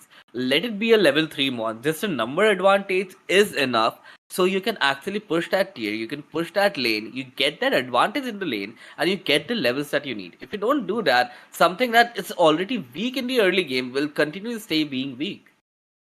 Yeah, I'm absolutely with you, buddy. And this is it. We mentioned that Cleffa not managing to get that level 4 early enough, which Right. just means that pressure was able to come in from Alpha Q because there wasn't that healing there that Garchomp needed, that Shifu needed. They did put up a good defense coming into that one. Of course, we saw that Umbreon going AFK, which meant that Alpha Q were easily able to pick up that KO and push onto that pad, score some points. So it's now quite close in that top lane. I believe we are just heading back into it now because Umbreon is back on the field, and as I say that, Alpha Q clean up this top lane. They're going to lock in this Lecky. They can try and break the pad so that pushes down to the T2. We've seen Blissey rotate to do that just now. Regirock is here down in the bottom lane. We've got to rip onto it from this Glaceon. Good zoning coming in from the Umbreon, and the rest of Angry Dogs are going to continue coming on down here. They're going to let that Lecky go in, buddy, to get a nice overcap. Smart play from Alpha Q. The Q is just pushing their leads enough, and finally something coming in the favor of Angry Dogs as well. They get the bottom tier, 30 goes in on the top lane for that Lapras. It will get the stacks up, but half the game is almost already over. 45% of the game is over, and you don't have the power spike on your Garchomp. That's gonna hurt Angry Dogs in the long run. Finally, as something connects for the Garchomp here, nothing's coming out of it though. With such bulk on the side of Alpha Q, they will be able to survive the team fights with such low-level Pokemon on the end of Angry Dogs. Again, it's a tier push from Alpha Q. They know they're ahead. They are such ahead in the lead, in the levels, in the scores, in the Unite moves. They can afford to push as many tiers as possible. The Slowbro going down won't affect them so much, but Garchomp is finally online. The Umbreon just united there, I believe, and it did not get enough shield because there was this one Pokemon for one. So much investment for a Slowbro is not worth it. I feel like everybody just hates going up against a Slowbro. They want to take it out any chance they can, but we've had Slow Beam in this game since Season 1. Everyone's had enough of it. But we do have XP getting grabbed by Alpha Q right now. They're just going to grab all of their farm. There's no longer any yellow dots for them. They do have that top Lecky coming on top. It looks like they're going to make a decision to show face for it. Clefable going for a cheeky back cap on that T2 means that they're going to have to try and grab that. They don't want to be giving away easy points and easy XP down there in that bottom lane. They're getting prepared up here. They nearly catch out that Umbreon with that Blaziken being there. They're getting ready to set up an ambush by the looks of things. Blissey may have thought they were in that bush, but they definitely weren't. Umbreon diving on in. The Bliss's sisters heading onto that Garchomp Unite move just to try and stop that damage coming on in, but they haven't done enough yet. Espeon is going to get hit into that Evan Fist, and they're going to get taken down with Blaziken coming in to clean up the background, but it's the Garchomp that ends up going down instead. Blaziken taking that KO, and this is going to be a consistent fight. Slow beam onto the Glaceon. Blaziken there to answer. Shifu trying to take out that Blaziken. They do manage to do that, but not before the Clefable falls. Who's the one coming out on top right now? They nearly take down Slowbro, but they end up on 1 HP, and Psybeam from Espeon is going to be enough to take that KO. And this was a necessary fight for Angry Dogs. They needed that experience. They couldn't let that Regieleki go for free. They had to take that fight, and it was a good fight for them. And this is what we have been talking about. A lot of chip damage is actually coming from that Glaceon. If there's no one to follow up, the Garchomp actually did follow up. There was the Urshifu who followed up with their Unite move. And as soon as you get a follow-up on that chip damage, you get your knockouts. It's great for DPS, it's great for burning down something like a Regieleki that's coming to your base. But in the team fight, you need follow-up on that chip damage from Glaceon. Yeah, you really do. That's the only way that you're going to win these fights. Look how tanky their team is over there. I mean, you've got the Slowbro, you've got that Lapras, and even Blaziken, right? You have to have that Glaceon backing on it with that chip damage to really come out top of any of these team fights. We are 50 seconds away from this Rayquaza spawning right now. We do have a lead over on the side of Alpha Q, but levels-wise, it's not actually that different. Level 13 on the Espeon and the Blaziken, but we do have 12s across the board over on Angry Dogs and 13 on the Shifu. So this is going to be a close one. We nearly have an engage just before this first Rayquaza is even going to spawn, and it's getting very close, buddy, but it seems like they've decided to retreat over on the side of Angry Dogs. They do have that Moonblast, which is really going to heal up quite a lot. Moonlight is such a good healing move for a team. Definitely. Moonlight is great for healing your entire team. Umbreon is looking for an engage here. Probably gonna look for baiting that Slowbro Unite in. If it's able to actually get the Slowbro Unite into itself, the Garchomp can actually reign free there. It can roam free, it can unite quite freely. The Slowbro is definitely looking for the Garchomp there. A lot of eggs being dropped here, but engage from the Umbreon. Dead button from the Slowbro to actually survive that. A lot of chip damage coming from Glaceon again. And again, it connects with something. Actually, look at that backstab from that Lapras. Going in, Unite moves popping out. Garchomp in, Garchomp Unite. That might be the team fight for Alpha Q. The Garchomp Unite is so strong. It can actually wipe out your team. 2 players remaining. Very low HP for that Lapras on the side of Alpha Q. And very high HP for that Slowbro, but isn't going to be able to secure. Not in front of an Urshifu. Urshifu gets to secure 4 Angry Dogs who were dominated in the early game, who had their fair share of problems in the game. They had their own technical issues like us. But again, in the end, they came back, and they came back really strong. Yeah, that they did. This is why people run that Garchomp. Once you've got it up and running, it is so devastating in these team fights. That one Unite move just doing so much damage to Alpha Q was too much for them to handle, and they're going to be able to take this first game. But I've also got to mention Glaceon has really been the talk of this tournament so far, Ravage, and yet again it was managing to do so much poke damage in this game. It was ripping so much from the side of Alpha Q. You pair that with the damage coming in from that Shifu and that Garchomp, there's just too much for that Blissey to try and heal, and there's no surprise they're going to take this game 1 after that fantastic Rayquaza battle. Right, definitely. The problem with Blissey is that it can heal only one person at a time. And the Garchomp taking a 1v4, we see Garchomp taking these fights a lot and losing these fights a lot. So that's a very common thing to witness with a Garchomp. On the other side, with a team so bulky on the side of Alpha Q, you needed the chip damage from Glaceon. There was no other way you were going to take down this team. The only other way I can think of is having a Pikachu Mage build, or something like the Solar Beam Venusaur that can do a lot of chip damage, because you need that chip damage to actually soften them a bit for any of your all-rounder to take down such a bulky comp. Yeah, well, that's really talking to how good the poke damage is, right? The chip damage. Right. in general as a comp works so well when you're coming up against these front liners, you're coming up against the strong tanks, you're coming up against strong all-rounders. That's why these range comps are really important. Just having at least one mon in there that can chip and soften up the enemy team for any battle is so vitally important. It's Glaceon that we've seen doing it in this tournament so far, but you're right, you have got the opportunity of that Venusaur you can throw in there. You could even throw in the Inteleon with their poke damage as well. But yeah, I mean, it did honestly feel like Alpha Q were really beginning to control that game, but that Rayquaza fight was the decider, and Angry Dogs just took the right opportunity. They had the right amount of patience. We can see here they're backing on up from that initial engagement. We've got Clefable just doing so much healing with the entirety of the team getting hit by that Moonlight, and then you've just got Glaceon taking off bits of Alpha Q, whilst this Garchomp Unite is going to clean up the rest of the team. Look at that engage as a team fight. Fantastic from Angry Dogs. That one was by the book, Ravage. If we look up in the dictionary how to fight Rayquaza, it's going to be a picture of this, because that was perfection from Angry Dogs. Definitely. Once the Slowbro Unite was gone, the Garchomp was just free to unite as and when and wherever it wanted. That's what it did, and 90,000 damage from a Pokemon that did not evolve into level 9 until 545. Yeah, that's crazy. 45% of the match, you don't have your power spike.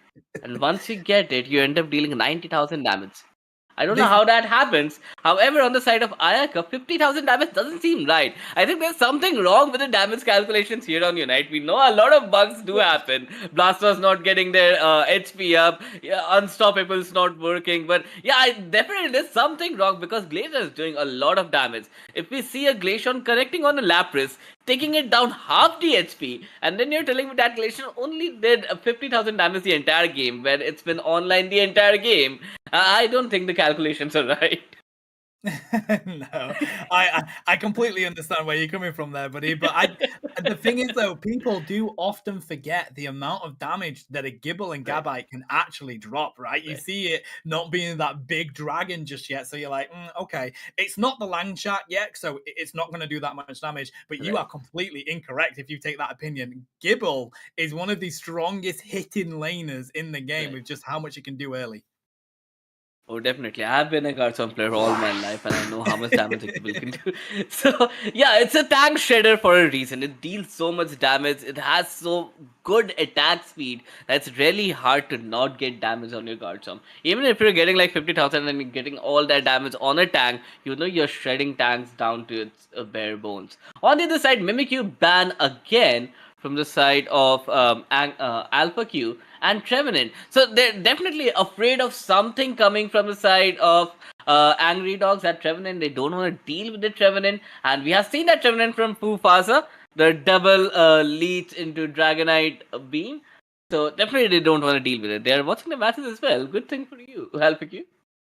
Yeah, I mean, taking the Lapras as a first pick, like, we know how important that has been into this game today, but it's enabled that Hooper and Shifu to be picked up over on the other side, and that is a fantastic pairing. We've just seen how dominant that Shifu can be, buddy. You pair that with the Hooper that was previously banned out, so you've got those rotations, you've got that Unite move. It's just going to give them so much more maneuverability, but they have lost out on the Blissey, the other healer that is really strong with that Bliss assistance, doing so much in this game right now. Definitely. And again, it's going to be a very bulky comp coming from the side of Alpha Q. They're relying a lot on their team fights. But if someone is taking something, a tank spreader, which is the Garchomp, and again, it's one of those tank shredders, again, good early game, good damage, good DPS, that's the Zacian we're looking for. So no matter how bulky of a comp you take, they definitely have something to actually shred you down. That's where the Zacian is coming in. The Urshifu is there for the secure, Hoopa is there for the rotation, and there comes your mage. The best mage in the game right now, in my opinion, Miraidon EX. Yeah, you just can't compete with Miraidon, mate. It may be an XEX mon, but it is still at that level of legendariness. It is ridiculously good at its range. Mewtwo Y, though, is probably giving it some good competition recently. It doesn't quite have the range that Miraidon has, but if you can sit behind your frontliners, and what a set of frontliners you have over on that team, buddy. You've got a Buzzwole and a Blissey that are going to tank actually quite a bit. You pair that with a Blaziken and a Lapras, all that Mewtwo Y has to do is just sit behind its team and consistently drop that mega damage that it can. Fun fact, Buzzwole is Psyduck's favorite Pokemon, so that's something we're gonna see. We're back to comfort picks again. And, again, Peligrosa, Blaziken are definitely one of the greatest secure in the game. Buzzwole can do a lot of CC. I hope it's not the Leech Life variant. Nobody wants to see that. On the other side, Blissey into Buzzwole can deal a lot of damage. And Buzzwole is one of the best counters to Zacian in your top lane, I believe. Once you get your level 5, you can actually take Zacian out of its own circle, its Sacred Sword circle, and with the Smackdown, with a superpower, you can actually deal a lot of damage to Zacian and also avoid his damage. I gotta say, here in the EU region, we see a surprising amount of Leech Life, buddy, and I'm with you. Nobody wants to see that. It's such an annoying move to come up against. But here we go. We're gonna see Mewtwo Y taking the jungle, the Alpha Q. I mean, it does make sense with the other mons that they've got, but you don't usually see that, to be honest. Kurfu over on the other side for Angry Dogs. That could be an easy invade, but it doesn't look like they're gonna do that from Alpha Q. They've got that Hooper coming on down to provide assistance, grab that red buff, and that is gonna be tough for top lane to handle. Zacian and Hooper is so strong for a top lane, but down here, Miraidon is going to put the pressure on. Definitely, early game Zacian is amazing. On the other side, Miraidon, again, one of the best Pokemons in the game right now, and double all-rounder lane is definitely something new to see. You have your Blaziken running in the bottom lane, you have your Zacian running in the top lane, your Buzzwole running in the top lane. That's interesting because Mewtwo Y could do a little bit of range damage, but when you're going up against something like a Miraidon in the lanes in the early game, you don't have range. You have nothing to go against that Miraidon. From the very start of the game, look at the range on that Pokemon. How do you counter that with an all-rounder? You just don't. I'm actually surprised that the Torchic didn't take the jungle, buddy, because you need that to become Blaziken as soon as possible. You've said it. This is a Miraidon with Charge Beam. You're not even going to be able to get onto it. And you've got that Squirtle to squirt people away. Like, that is a tough matchup. We've got the Shifu online now for Angry Dogs, and they're really beginning to get this early on pressure. But we've seen the top lane going the other way for stacks on in. We do have level 5 now on Mewtwo Y. They can go mega. They just need one more hit to do just that. They want to wait for their team to get here before they do, though. You don't want to waste those megas coming into this game. Right, Mewtwo finally on the bottom lane, and they have switched jungle now that Blaziken is going jungle. But the problem is that you have given Miraidon so much levels right now. At 8 minutes, they're already at level 6. It's gonna deal a lot of damage. Everyone is here for the centerpiece, and look at the Urshifu looking for the secure, but they're going for the damage. They're going for complete damage here. Mewtwo finally goes into Mega Mewtwo, deals some damage, but once it goes down, there might be a push in the bot lane. No, it's not gonna be a push in the bot lane, it's gonna be a push in the top lane actually. And the Urshifu has got that Blissey. The Blissey won't survive. Buzzwole is still there. Buzzwole will not take the fight. So both the all-rounders are in the top, and your defender is at the bottom. And how do you plan to take down 4 people on the top lane that are doing amazingly with range, with secure, with DPS? You actually don't. Level 6 Buzzwole goes down. A great push from the side of Angry Dogs here. Zacian finally getting its level 7. Urshifu will probably get its level 9 here, and that level 7 Miraidon is back in this lane again in the bottom lane to secure some beats for itself as well. Yeah, I gotta say, it does seem like Angry Dogs are just in control of this game at the moment, but Hooper is gonna have to try and get a portal down here so they can get that Blastoise to come on up and defend against that Buzzwole Blissey, causing some damage. They only scored 40 points in total, though. That Registeel is gonna be an easy lock-in for Angry Dogs. We have a push onto this Lecky coming from Alpha Q. They do rotate on up with that Hooper, but of course, Blastoise is trying to do whatever they can. but the Buzzwole yeeting them out of the way. Easy lock in there for Alpha Q, but look at the charge beam, Ravage. It's just going to consistently do huge damage, take down that Blaziken, and now they're just going to let this Blastoise defend this pad while they go and push that T1 themselves. That could be risky though. We do see the Mewtwo Y coming on in. They do pick up the Shifu with Lapras doing just that, and it seems like Alpha Q want to answer. They've taken down the Miraidon. This Lecky is not even at half health, buddy, so they could push this one in. Nice serve from that Blastoise to push them into the bush, into that wall, and with that Sacred Sword from that Zacian, I think they're going to be able to defend this pad. Yes, there's no point pushing this pad now without the Unite moves on your side. With just Mewtwo Unite, which is good, it deals a lot of damage, but it's not the best Unite you want for pushing. There's still no Unite on the side of Buzzwole. Gonna be a problem. Miraidon finally getting his Unite. It's getting level 9. And looking at that Zacian with the Unite move, now I believe that is still the best secure in game you can get is that Zacian Unite. So if there's an objective up, if there's Rayquaza up, you have Zacian Unite and you have Single Strike Urshifu, there's nobody someone's going to steal an objective from you, right? That's what we're assuming here. Yeah, I mean, you also have Hydro Typhoon, right? That's just going to do a huge amount of CC to the other side. So you pair those 3 Unite moves, Angry Dogs really do have the advantage. Of course, they do have the Blaziken over on the side of Alpha Q. Nice Unite move coming in there from the Mewtwo just to try and stop that happening. Sovereign Sword comes out from the Zacian, but there's the Hydro Typhoon we literally just mentioned. Hooper lets the rings unbound, and they're just going to be able to defend this pad. They didn't want that broken. They know that getting those rotations from Hooper are really important. They're going to leave that there so that they can go up for these objectives in the top lane. And I think this is going to be the engage for the Lecky up in this top lane, buddy. We're about to have it spawn in, and it seems like we've got a little bit of a retreat from our Alpha Q while that's going on down. The thing is, if they take the Regieleki now in like the next 10 seconds, they have an opportunity for a third Regieleki. And if that happens, someone is gonna get a lot of pressure in the end game. And no team wants to have that happen. Both the teams are securing their tier 1s on the top lane. 102 to 65, not a lot of points have been scored. Regieleki going in the favor of no one right now. Registeel was going in the favor of Angry Dogs. But finally the secure is coming from that Blaziken. Yes, there might be another Regieleki. They'll have 12 seconds to put it down, but if some team manages to get it down in the final moments, that's going to be huge. Again, the push is coming from the side of Alpha Q. Not very invested in this push. They're not very committed to this push, but the bees were there, and a little bit skirmish between the defenders. Nothing crazy is going to happen here on the top side. The Mewtwo is there. Mewtwo is pushing. One KO does go in the favor of Urshifu. Unites are up, but no one is actually uniting there. There's time for the Unite. A great push there from the side of Alpha Q. They're getting the knockouts. They were behind in the game and they're finally getting the experience back. Urshifu tries his best, doesn't stop the push there. And great push from Alpha Q there on the top part. Yeah, they do have to give up that T1 to Angry Dogs. What a fight coming in from the Shifu. I liked the fact that Zacian went straight down to that T2 in the bottom lane as soon as that Lecky was scored. They were expecting Alpha Q to push that one. And as soon as they realized it wasn't happening, Hooper wanted people to rotate top, but they decided to let that goal go. Maybe they were looking for the extra experience that brings with it, Ravage. But it does mean that they had a bigger overcap for Alpha Q. They're currently in the lead with their points. They have the better overcaps right now, and that T1 is no longer there for the Angry Dogs to have those rotations in.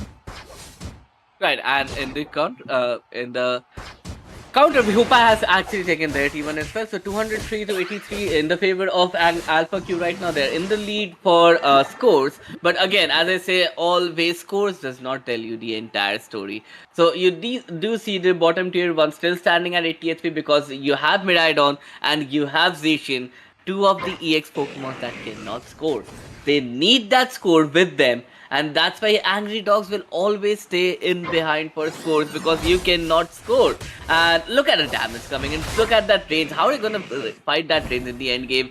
Very easy secure here for Angry Dogs. Last fight, final fight, and you get the Registeel buff. The fight is actually going to break out. The Zacian is taking the fight. 2 people are already down without anything going down in the favor of Angry Dogs. And the rip has started. You have the best secures in the game. There's no way you're gonna lose this. Urshifu securing the Rayquaza. Everyone was alive on the side of Alpha Q, but there was no way you're gonna take that secure from that comp there. It's done and dusted in seconds here, Tano. Yeah, and Alpha Q accept defeat. They put up the white flag, buddy. What an engage from Angry Dogs. They took the opportunity. The Rayquaza spawned. They got those easy KOs that they could do. And then they just went for the rip. They have that Zacian there. You don't get a better rip than Zacian in this game right now, buddy. It is ridiculously good. You pair that with the secure that is that Shifu. It was definitely the right decision from them.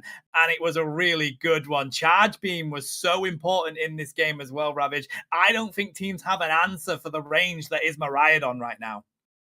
Right, you had the option to take Pikachu or something like even Glaceon would have dealt something, but there was no chip from the side of Alpha Q, I would say. Mewtwo is your full-fledged attacker. It's going to deal a lot of damage. It's going to engage in the fights. It's going to brawl like every other brawler. Once the Reggie Steel was down, Alpha Q actually had the opportunity to get better positioning in the pit. They decided not to. They started the fight in the bush below for two people, which was not worth it. They were instantly taken down by the Zacian. Once the Zacian took down two people, they knew that Alpha Q will have to either wait for the two people to come back, which is their Blaziken. The secure is gone. There's no one who can out-secure, even try to secure that Rayquaza. They just melted the Rayquaza. It literally done and dusted in seconds.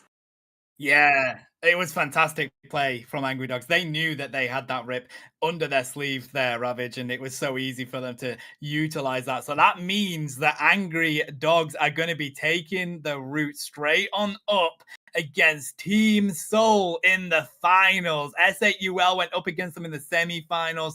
They won that one 2-0, Ravage. And I gotta say, I think Angry Dogs were rather frustrated with that because it did honestly feel like, at least in game one, Angry Dogs had control of it. And it was just Team Soul having some fantastic Rayquaza battles that enabled them to win that one. So they're gonna want to get the revenge in this grand final. And there couldn't be a better storyline for it than what we're gonna have next. Well, they have definitely taken the page from Soul's book here. Great Rayquaza battles. That's what we have been seeing from Angry Dogs right now. Alpha Q definitely felt their wrath. It's going to be a rematch of Team Soul versus Angry Dogs, the final match of the tournament. But before the teams are getting ready, are they ready? If they're not, can we take a short break right now? We will find out as we wait for confirmation from production. But Production. Yep. Perfect.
And we're back with the finals of INGAGE Asia Cup. This is Qualifier 1. Finals against Team Seoul versus Angry Dogs. These two teams have already qualified for the big game here, Tano. And it's a rematch between the two giants here. The two giants of this this tournament, buddy. It's no surprise that these are the two that we're going to be watching here, and of course, you know, it is going to be for winning this first qualifier. So you are locked in for the main event. I believe you also win the $50 for the first qualifier as well. So they ain't going to be, shy of that one. This is going to be an amazing battle, a repeat of the semi-finals where Team Seoul managed to take that one 2-0.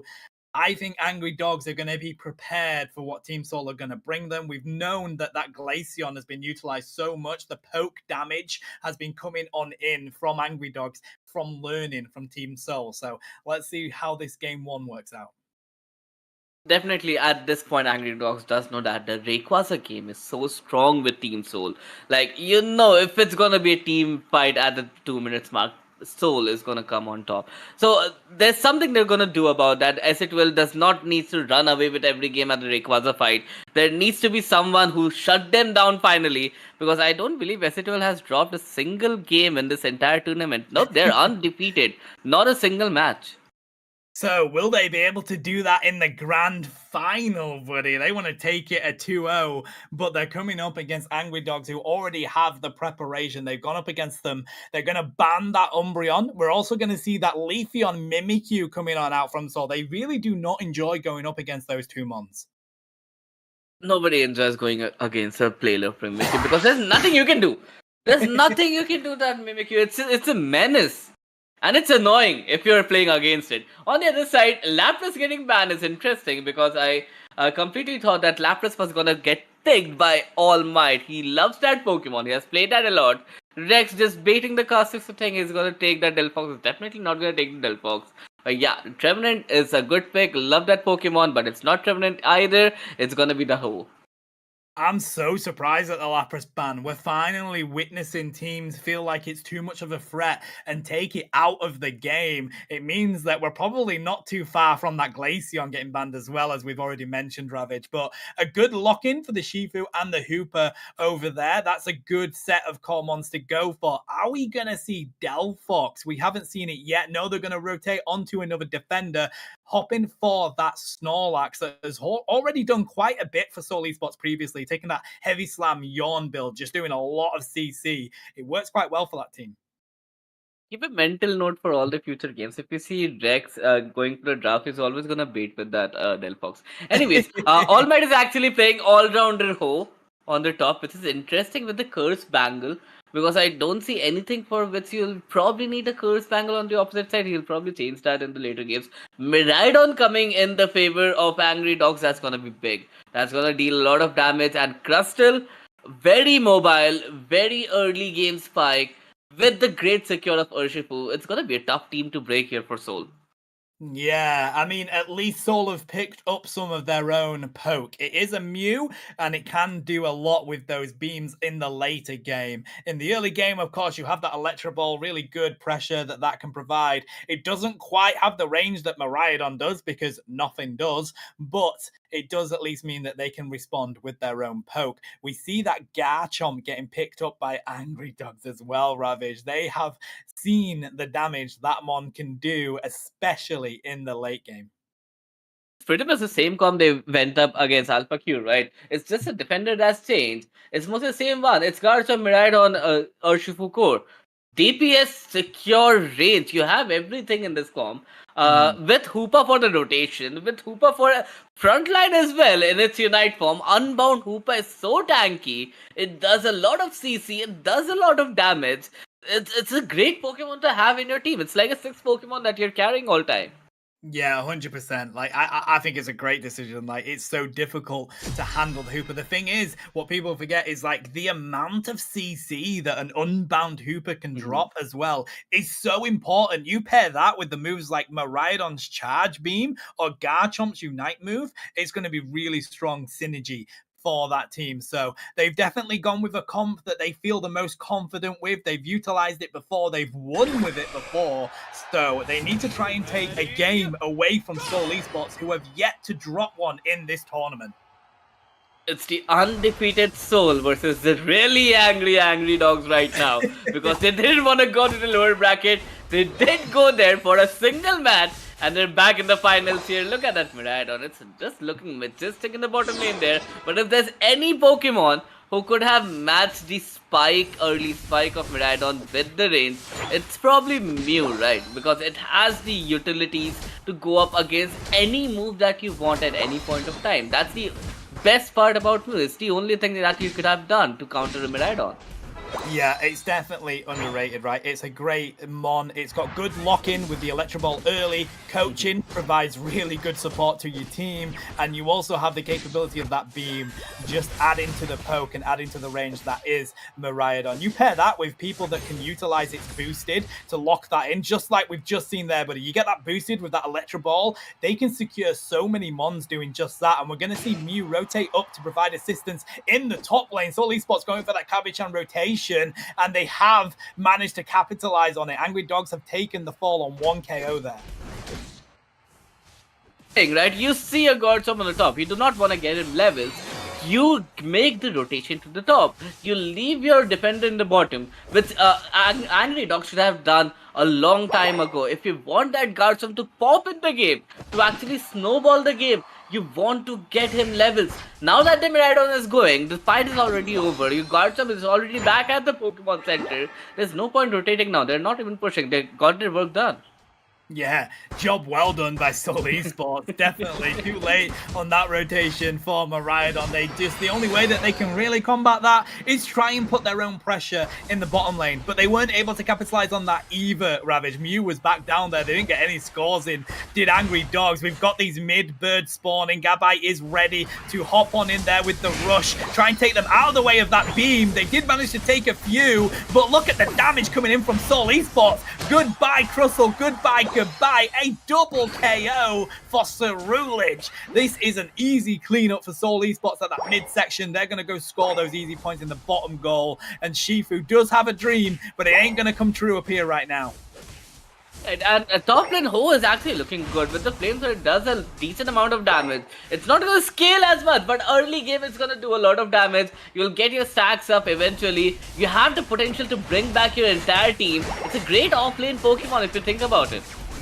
Yeah, good pressure coming in from Angry Dogs here as well. They managed to get some points in that they needed, and the Gabite is going to get on out with that Dragon Rush, getting out of the way of the damage of Seoul Esports. I like this decision from Angry Dogs. They got some pressure on there, they got some much needed scores going on in, and they're now prepared for this bottom lane Reggie to spawn. Shifu's there with the good secure. You've got Miraidon to do the rip, but Cerulege is there, and that is a difficult mon to secure an objective against just because of how well it can rip on in. The Revenant Rend is going to take out that bear, and they're going to try and lock onto the Dragon Bike as well. Double KO for Cerulege. They're going to leave Mew to lock in that objective while they go score in this T2. Seoul Esports have the team synergy to match any team in Pokemon Unite right now. Definitely the most coordinated team I have seen in all these tournaments we have casted. It's one of the best teams in India, and it shows why. The coordination level in this team, Badsha on that Mew is amazing. I believe he's going to secure the end Rayquaza as well. That's a prediction. We'll keep that for later. But on the other side, the coordination level of this team, the stun after stun, the follow-ups on every engage is amazing. Look at that Ho taking the fight. There was Fire Spin, and instantly you know Badsha is there to cover you up. The follow-up is coming. The Garchomp is out of the fight because of how low on HP it is. It's there charging the beam, but again, when the entire Soul team is present, are you good enough to take that team fight? Yeah, and it doesn't seem like they are at the moment. It is all Seoul Esports taking it to Angry Dogs, even when they are currently 4v5. Revenant Ren diving in on the back line. Garchomp does manage to lock in that Lecky. Very important for Angry Dogs. but they are here to clean up a Seoul Esports. A good charge beam, though, from this Miraidon with that Shifu pairs up for a triple KO. This may be where the game balances. The shift going to Angry Dogs right now. Ho-Ho goes down. They're going to be able to get a nice overcap on this T1 if they do the good maths, and that's going to enable them to get back into this game. Really, really needed by Angry Dogs there. Getting the XP that they actually needed, 115 to 155 to 116, leveling the playing field a little bit. They have lost their bottom tier, but Seoul has now finally lost their top tier as well. But now Seoul will be looking forward for the bottom objective now that they have the Snorlax Unite. That's a great engage for them. The problem is that Cyrilus has already used the Unite move, so they might not be able to take the team fight here. If it's a Reggie, they'll probably dodge the objective altogether. Just wait and watch. If it needs to be a Reggie, they're gonna dodge the objective. It's a Regirock, they're gonna try to secure it, but they're not much committed here. Seoul Esports are looking to defend it here more than they're looking to take the fight. Garchomp goes in a little bit off position, gets no one there. The entire lineup of Angry versus here, and they've decided to not take the team fight even though they have Unites. Yeah, what a good rip from Angry Dogs. They know what they've got. Revenant Render's just come out. They pick up the Shifu, but the Rebel Rouser was there to stop anything else coming that way. They take down Ceruledge. They're not able to get the Clefable. The Meteors were raining on down. The Power Nap is going to stop anybody from going home in that portal. That was massive from Seoul Esports, but the Miraidon has come to answer. They're going to score points into this pad. Mew has to use their Unite move, but they are going to get really risky here. Nice surf onto the pad. Ho-Ho is going to have to retreat, but they are at least dragging 3 of them out of the way so they can put some defense onto this pad. Ceruledge is back here. Look at the heavy slam, doing absolute scenes to stop anyone going home again, Ravage. That is so important for for Seoul Esports, but Angry Dogs managing to break a couple of ankles with Hooper going on home. Great from Angry Dogs, who had its Unite. They were coming down there to revive the entire team, but 2 players was committed so much to make sure Ho actually never gets to the area where the team was knocked out. Amazing gameplay by Angry Dogs. That was amazing zoning by that Crystal there. Again, it's the objective is in favor of Angry Dogs, but they're not pushing. They're going for the bottom tier. Unite for Ho, there's no way they're gonna unite at 250, right? So it's probably not gonna be a push. They're gonna back off. The scores are still level, but look at the levels here. Cyrilus at level 14. Everyone else, all the attackers at level 11. That's not what you want to see. Right, and Ho is finally getting the levels up, level 12 right now. If they're able to get that Urshifu there, that's going to be a big knockout for them. Cyrilus, again, taking the fight, level 14, it can afford to take some fights. The objective is coming in, and the fight is breaking out once again. Look at that Miraidon and that chip damage from that lane, taking down that Cyrilus. That's a big knockout for Angry Dogs. They know they got a ready steal for the final fight. Easy secure for Urshifu. The fight breaks out. Garchomp is getting pushed down. Mew will survive here. 5 Unites on both team sides. The final fight, the final showdown is here.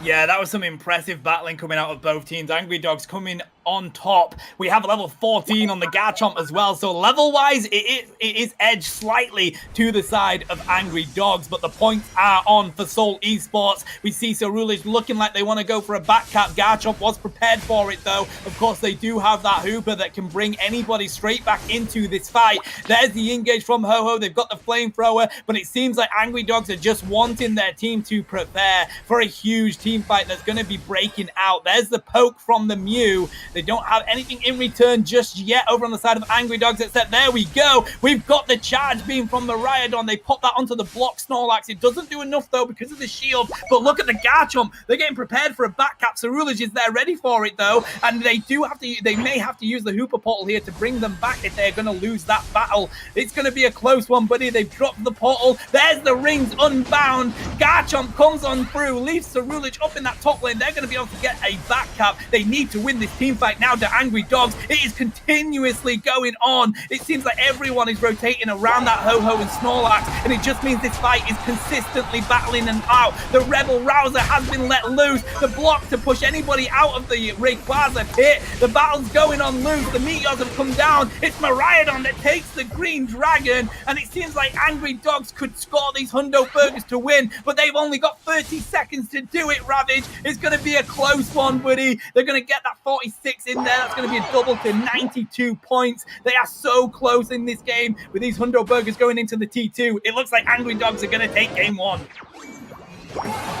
Someone taking down Soul Esports, that's amazing to look at. And if someone would have stopped the goal on the tier 2 top lane, if those shields were very low, and if we look at the super shield, 1v man, it was gone, I believe.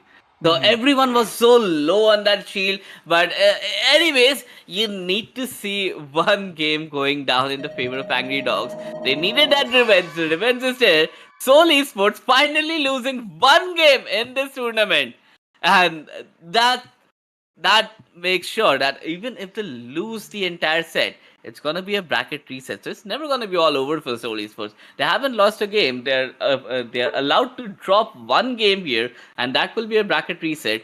However, if the next two games, if Soul Esports wins the next two games, it's gonna be all over, and then we declare the winner. Yeah, I mean, it was fantastic. That Rayquaza battle was constantly going on, but it was not coming to an end anytime soon. It got to the point where they just had to rotate into the Rayquaza fit and just battle it all out in that pit because it was just constantly going on. And it did seem like Angry Dogs had some fantastic advantages coming into those fights. Of course, they managed to lock in that Registeel buff, really important buff for this fight. But yeah, it was really well done. They managed to take a game away from Soul Esports. Really, really good from Angry Dogs. Soul Esports aren't going to be happy with that one, though. They obviously need to come on back in and get the next win. That there was no secure on the side of Soul Esports, I believe. So if you have an Urshifu alive, who is gonna out secure a single strike Urshifu? On the Soul Esports side, yes, you did have the Ho there, but if no one is going down, then who's gonna Ho revive? And we can see the entire Soul Esports team was not actually taking the fight. They're trying to avoid the fight for as long as possible. Once the Guardstorm went down, you have a Ho alive on your team. You have someone who can bring you back from the dead. It's a Necromancer on your team, and you're not willing to take the fight. I did not understand that. Yes, they might have had something in the mind, like maybe they need a Rayquaza. We do not need a Rayquaza. We are already in the lead. We have already done 96 in the top lane. The lead is ours. Just delay the Rayquaza. But then again, you have a Ho.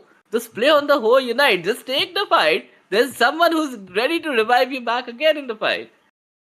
Yeah, and Ho-Ho Unite moves are so important for that one, right? It is just a really important Unite move. But we're going to head into this second game, buddy. We're going to get through this draft together, and then I believe I may have to hop on off. But Ho-Ho and Leafeon getting banned out by Soul. Umbreon and Lapras yet again getting that ban. Not surprising with how important that defender has become.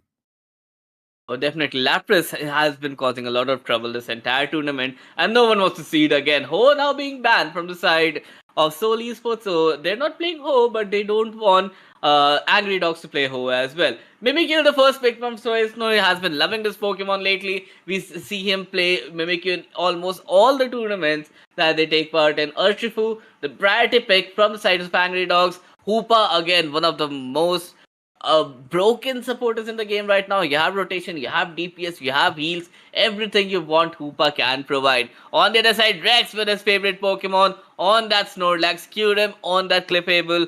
It's gonna be interesting to see, but that you have already revealed your defender and your supporter. The other team is, again, it's gonna be the same comp. It's gonna be the Miraidon and Guardstorm again for the side of Angry Dog with the Trevenant or the team to make it a better sustain. Mufasa Trevenant, amazing. We have already seen what this can do. I mean, Angry Dogs are just going to take the opinion of it ain't broke, don't fix it, Ravage, right? They've got that Shifu and Miraidon yet again. Hooper being able to provide just absolutely insane rotations and CC with that Unite move for them. So I wouldn't even be surprised if they pull out another Garchomp here, to be honest, over on the side of Angry Dogs. But we have picked up that Glaceon for Seoul Esports. We know how important that has been in this tournament so far. All Might going ham on that Buzzwole as well. Are we going to see a Gyarados, the big fish, for the top lane instead?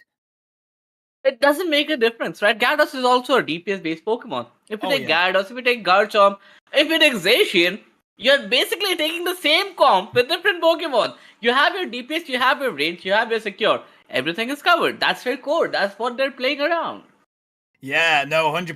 Zacian is so good in that top lane if you pair that with that Hooper or even the Phantom, to be fair. But I suspect the Phantom's going to be down there in that bottom lane with the Miraidon, with that Kudfu taking that central area.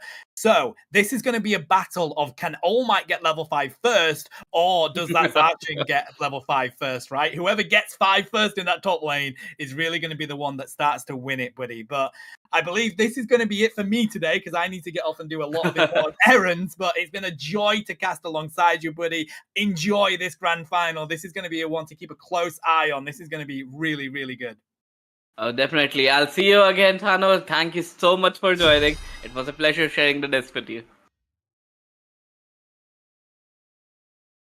Alright, with that, we have the final game. Most probably not the final game, because we want it to go to a game 3. Looking at the comp at the side of Seoul Esports, we have Snowy on that Mimikyu, Rex on that Snorlax, Clippable on that Kyurem, Batra with that Glaceon, All Might going for that Buzzwole. On the side of Angry Dogs, we see Zacian. It's basically the same comp as Zacian instead of that Garchomp. We have that Trevenant on Fufaza, we have the Miraidon, we have the Hoopa once again, and Rainy again playing that Urshifu. It's basically the same comp. It's how the Seoul Esports is gonna react to it. That's what's gonna happen. So looking at the comp, it's gonna be the same thing. It's gonna be the same rotations. Again, a lot of range on that Miraidon in the bottom lane.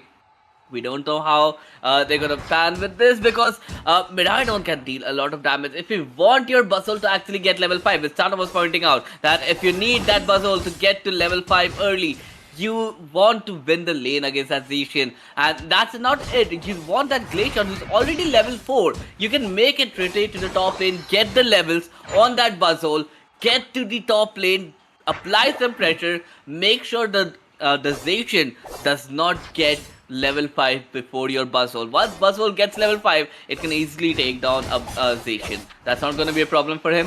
With that in mind, 850 Bs are coming. I mean, Mimikyu is already on the top. We do not see any rotation from the Glaceon, but Snorlax was trying to rotate. Spot 3-man in the center. Level 4 still for Buzzwole. Level 5 might be in the store for him. The Bs are going in the favor of Seoul Esports. They're not contesting that Hoopa. They try to go in, ejects out of the fight to survive. Bottom lane still getting pushed by Angry Dogs here. A lot of commitment on the bottom lane. No one has gone down from Seoul Esports. That's a big thing. No knockouts on the side of any team right now. 0-27. The advantage is definitely on the side of Angry Dogs.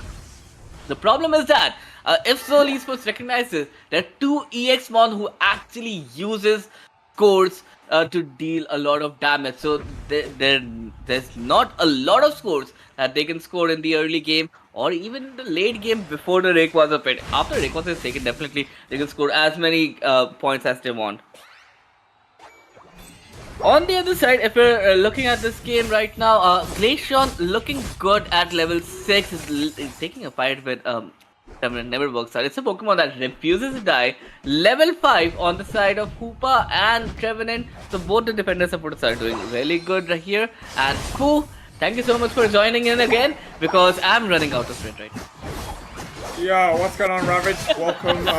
Thanks for welcoming me back. Just thought I'll pop in as I've finished eating, but looks like it's going to be an exciting start to this second game, though. I see that Angry Dogs have taken the game number 1. Is that correct?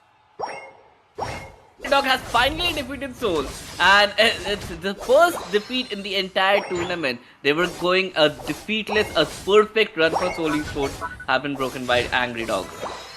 Well, as Tano said, Angry Dogs was going to be coming back angry after getting sent to the losers bracket, so I'm glad to see them coming back very strong as well. But looking at this game, it seems like Seoul has been up to an incredibly aggressive start, though. We do have Regieleki getting confirmed by them in the top half. Meanwhile, in the bottom, we will have the Regirock going to Angry Dogs here, and I think Hooper Portal was just in time potentially to stop any sort of siege in the top half. Hoopa, you definitely have that advantage, but look at Seoul Esports. They have already taken out tier 1 on the top lane, and now they might be pushing this bottom lane as well, because you want to shut down Hoopa as soon as possible. Again, it's the same comp from Angry Dogs. Seoul Esports just need a counter to it. 3-ban already down for Seoul Esports. Bottom lane is getting pushed again. Levels in the favor of Angry Dogs. They're not enough scores because they're running 2 EX Pokemon. Score does not define the entire story.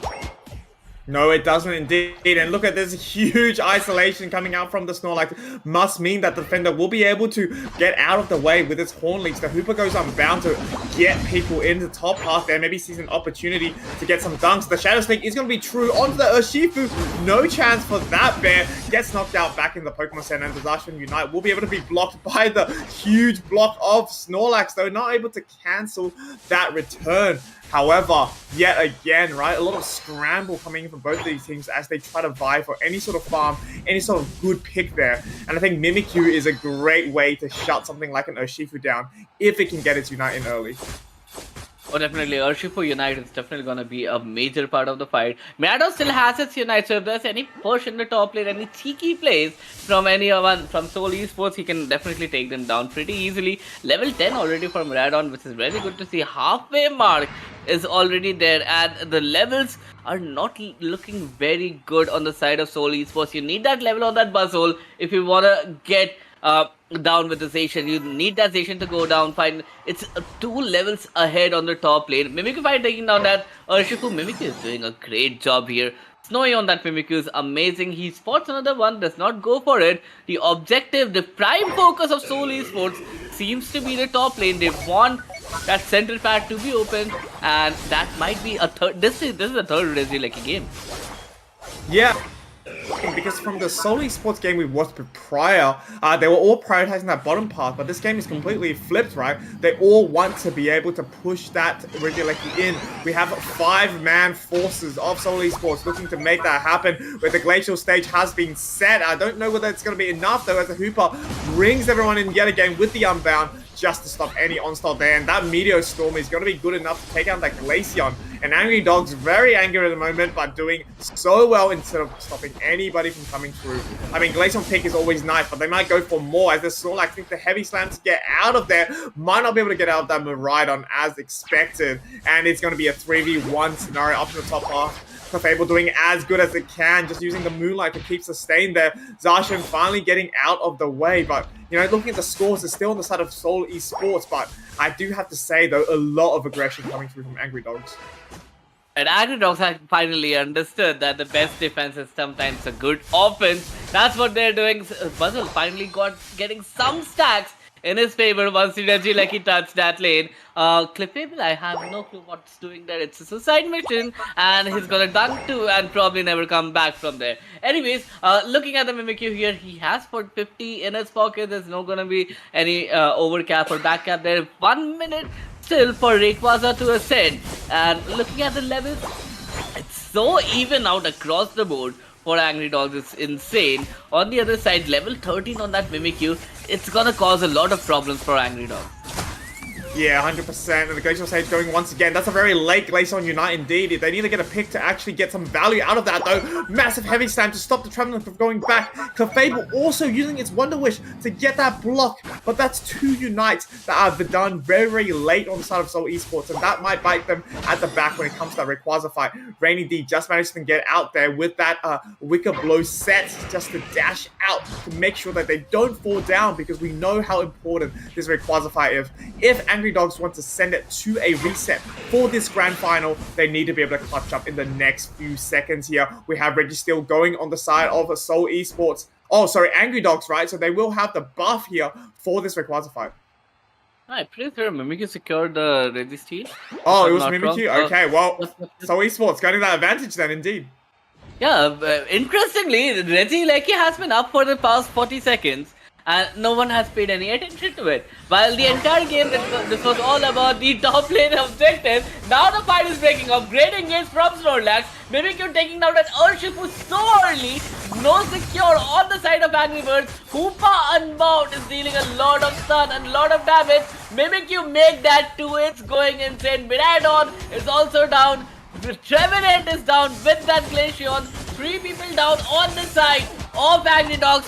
Soul had to find an answer to this comp and they have found one. Is it gonna be a secure from Zacian? Never mind, Zacian is in the Pokemon Center. Soul Esports with the comeback. Change your comp, Angry Dogs. Wow, Soul Esports definitely making the best use of that. Reggie's still possible. That Mimikyu getting a huge Shadow Sneak. I didn't think it would go so aggressive onto that Urshifu, having seen the Zacian Sacred Sword on the ground. But, you know, it landed its Unite move as well, knocking down one of the best Securers of Angry Dogs. And when it came to a fight at the end, it was Soul Esports that came up on top. A 5v4 into a 5v3. And then all that was remaining was that Zacian trying to out-secure 4 members of Soul Esports, and yeah, it just wasn't enough, right? So Soul Esports definitely holding the ground in this game, sending it to a game number 3. I don't think they want to. I don't think they want to reset at all, Ravage. I think they want to end it right here, right now. You know, and obviously get the bragging rights and qualify for this Asia Cup.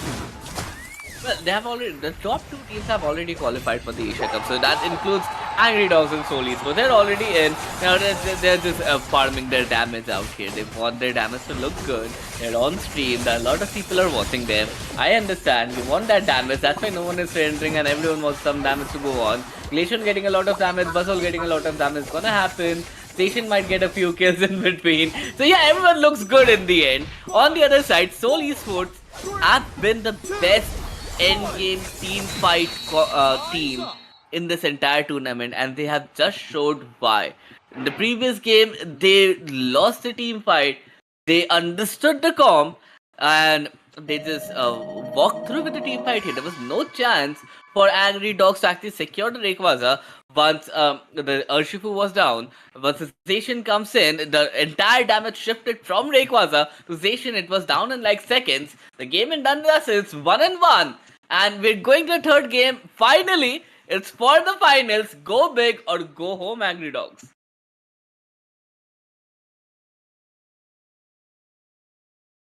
Well, I have no clue where to is. Anyways, let's look at the damage here for the game. It's Soul Esports for Angry Dogs Grand Final Game 1.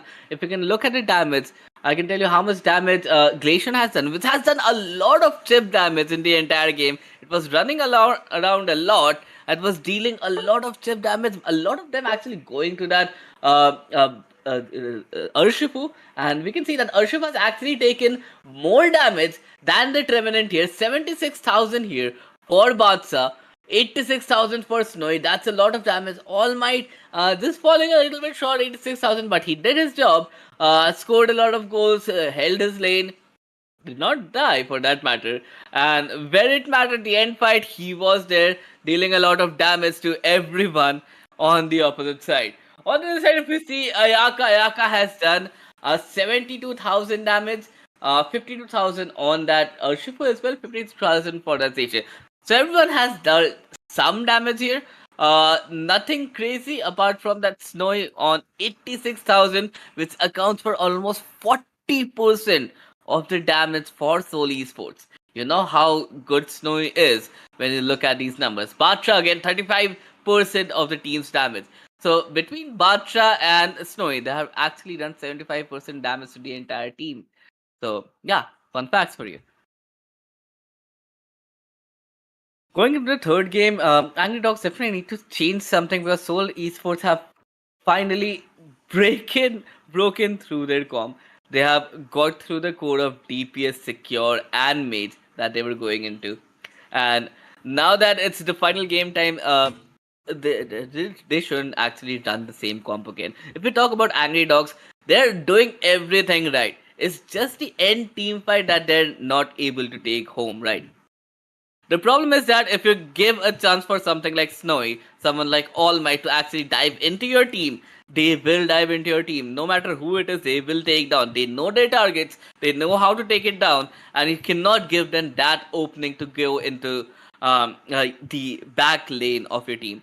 So once Snowy was inside, once Snowy had its grip on that Urshifu, the Urshifu was bound to go down. Unite was used, and Urshifu had no chance to escape that Mimikyu Unite. Same with Ayaka. Ayaka does not have a lot of HP once Snowy was down. Once Rainy was down, he had his reset. He just went into Ayaka. There was no chance for Miradon to survive either.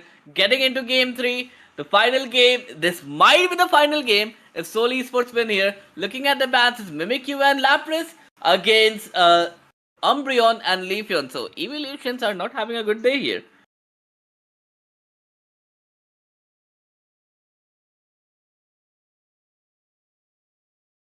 Looking at the picks here from if you look at Angry Dogs, again it's gonna be the same Urshifu. They're so confident with this Urshifu, I'm not sure. Blissey. So they're finally letting go of that Hoopa. On the side of Seoul Esports, they're actually locking in their supporter and defender forts.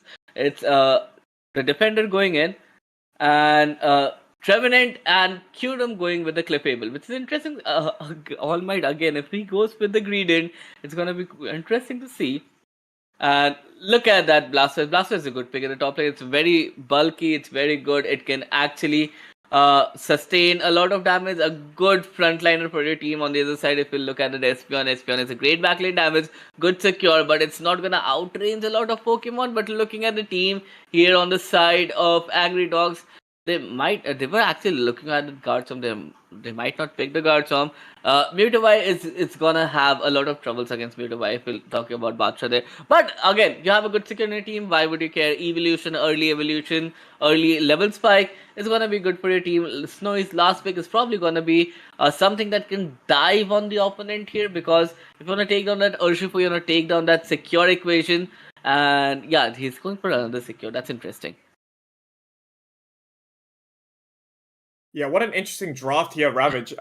Looking at the fact that Snowy has had this Cerulege taken away by Ayaka, I think that's so smart on the side of Angry Dogs here. They know how well Snowy can play that Pokemon. So making sure that Snowy doesn't get access to that. But in the end, Snowy does have a great secure Pokemon that they have picked up, like you've said. And just looking at the draft quickly, we have the double all-rounders against the double defenders here from Angry Dogs against your Seoul Esports. And I think the Clef is a really interesting pick. You picked up before saying that, why is Hooper not going to be picked? Maybe it's to do with the fact that Clef can provide both the Blastoise and the Trevenant a great double healing at the same time, instead of sending them back into pad and wasting a little bit of time there. I do want to see this Urshifu, though, really aim for this Blaziken or the Espeon when it gets the chance, just because it is going to be one of the better secure potentials on their team, right? And if they can knock out something like a Blaziken, I think a flip will be very much in their favor. It's a pretty interesting comp from Angry Dogs as well. They have their secure in the form of Urshifu, but look at the other two Pokemon that they're playing, Mewtwo and Cerulege. That means they're focusing a lot on team battles as well. Mewtwo is a great Pokemon for your defense. Cerulege, we know, even after the nerf, that Pokemon is so good. With the Blissey Unite and Cerulege Unite, you can actually finish off like 2-3 people at the same time if you're in the right position at that point. In the right place, right time, you can actually finish off an entire team. It's a fantastic for you. But again, Urshifu on the top lane, Mewtwo going in the center is interesting, because Cerulege in the bottom, you have two Pokemons, two all-rounders in both the lanes. You're not gonna outrange anyone in the bottom lane. Was it worth going with two all-rounders on both the lanes? Yeah, I think it just depends on the priority here, right? Obviously, sending Cubfu into lane is going to be a little bit difficult, but they do have the Blissey there just to help out with the secure. I'm just surprised the Dwebble didn't really go for an invade against this Torchic and really delay that lane. But otherwise speaking, Cubfu does hit that level 4 though, and since that Mewtwo Y will have the access to that top path now, helping out their team, maybe they are able to get close to level 5 if possible for those 850 birds. look at that. Kapu is not getting a level 5. It needs level 5 to actually do something. On the birds here, Kapu is alone, which is interesting. No, the team is actually fighting Mewtwo here. It's Mega Mewtwo to be precise. And with 4 people in top lane, they're finally getting that Urshifu online. And Soul Esports going on a little bit on the black foot. And again, it's the same problem with QRM here. It's a minute and a half has passed through. He's still at level 3. I don't understand why he's at level 3. Same problem with the Crystal on the side of Angry Dogs. Level 3, how are you staying level 3? Why are you not going for your level ups? You just take one farm, you level up, and that's gonna be it. But no one went for the farms for some reason. Really important to note here is because Mewtwo did have the first rotation of the central area, it allowed it to access its mega form, and that's why they were able to delay top for so long, which is such a smart thing to do because, like you said, Rainy D did get access to the level 5 from those birds pretty much alone, soaking up all that experience and really delaying the enemy team here, and something like a Kapu lane is so unheard of normally, but they've really made it work on the side of Angry Dogs. And look at the Urshifu here. Urshifu now at level 6 is doing a lot of damage here. Mewtwo is also at level 7. Levels definitely in the favor of Angry Dogs. Scores 2 in the favor of Angry Dogs. And look at that Mega Mewtwo buy. Once it starts going, the going gets tough for any team. Gets a lot of cure, deals a lot of damage. Level 5 still for the Blasters at the top lane. That's not looking good in the favor of Soul Esports. They need their comeback XP, and the Angry Dogs is just refusing to break the tier, which is amazing. Urshifu is finally getting his stacks in as well. So everything going in the favor of Angry Dogs here, and the bottom lane also looking very good right now for Angry Dogs. Yeah, we have a level 9 Mewtwo Y up and running, and that's exactly what they wanted, having that jungle status there. Oh, look at this. All Might be a little bit of trouble there. Wicked Blow is going to crit them and take it out for them. So Urshifu getting more stacks, as you mentioned, up the top path. Perhaps they might even stay up top to do this Regieleki, as a fight is breaking up in this bottom path here for this basement Reggie. But it seems like Soul Esports entirely zoned out there by the Crustal. Blazing not able to access it at all, meaning that both potentially the Reggie in the basement and also the Regieleki in the top path will be going on the side of Angry Dogs here. Was the only one at level 8 there. Look at the levels at the side of Soul Esports. They have nothing in their favor. 7, 7, 6, 6. That's not what you want to look at. After 40% of the game is already over. You have no unites on your side. Except for Blaziken, which doesn't really count. It's getting some scores in, but that's not really going to matter. They'll have to leave this tier as well. They cannot defend at level 7 across the board. If you're at the same level as your supporters and defenders, there's nothing you can do, and you just let the Regieleki die. Wow, my god, things are looking dire for Soul Esports indeed. 3 members out, and for about at least 5 seconds there, that means the Regieleki goes in, and the top pad will be broken as well. So what an early break for Angry Dogs. They are aggressive in this game. And if they are, you know, what they want to do in terms of resetting the bracket here, Ravage, they do want to keep this lead and keep their hands on the steering wheel here. Because if you see the draft that Soul Esports has brought in, they have a potential to scale up really, really high for that Rayquaza fight. And that's definitely not what Angry Birds wants, or Angry Dogs rather, want for this game. Oh, definitely Angry Birds, and the birds are definitely angry with Angry Dogs, how they're taking it. And on the other side, look at Rex here. He is able to actually, did he use his eject there? He might have this usage. 50% of the match is over, and it's completely in control of Angry Dogs. Soul Esports looking really far behind in the game right now. Blastoise getting some scores in. He has his Unite. If Soul Esports want to contest anything, they need to contest with 5 Unites on their side. I think something, I guess, to the benefit of Soul Esports is we've seen them being knocked back before, and we've seen them being patient and taking that good fight in order to win the game at the end. So I don't think all is over for Soul Esports as they make their way to contest this red Jazz at the bottom. The Rubber Rosa will go through to kind of stun the Clefable there. We have the Urshifu going through with the Wicked Blow, and that's going to be good enough to secure the red Jazz for them. The Bliss Assist is going on the Crustle, so it is definitely so healthy. And the Ceruledge Revenant Ren to go through to help the Urshifu with some KOs as well. That is 3 members out for Soul Esports, and yet again, Angry Dogs come out on top in this fight in the bottom path. The levels that are in favor of Angry Dog. Yes, Soul Esports did get some levels because they were able to get a few knockouts, but they're not able to contest these team fights. The damage is so much on the side from Angry Dogs, the Mewtwo Y, the Mega Mewtwo, Cerulege, and then there's Urshifu to just finish everything off. The comeback. Oh, finally Snowing gets a kill. He gets to level 12. Something going in the favor of Soul Esports here. The comeback experience is there, but again in the bottom lane they have refused to break the tier. So they're not getting enough experience to actually match the level of Angry Dogs here, who are getting most of their experience from the fight, being an aggressive side, and just taking knockouts on their side. Yeah, and look at this. The Regieleki will go through here.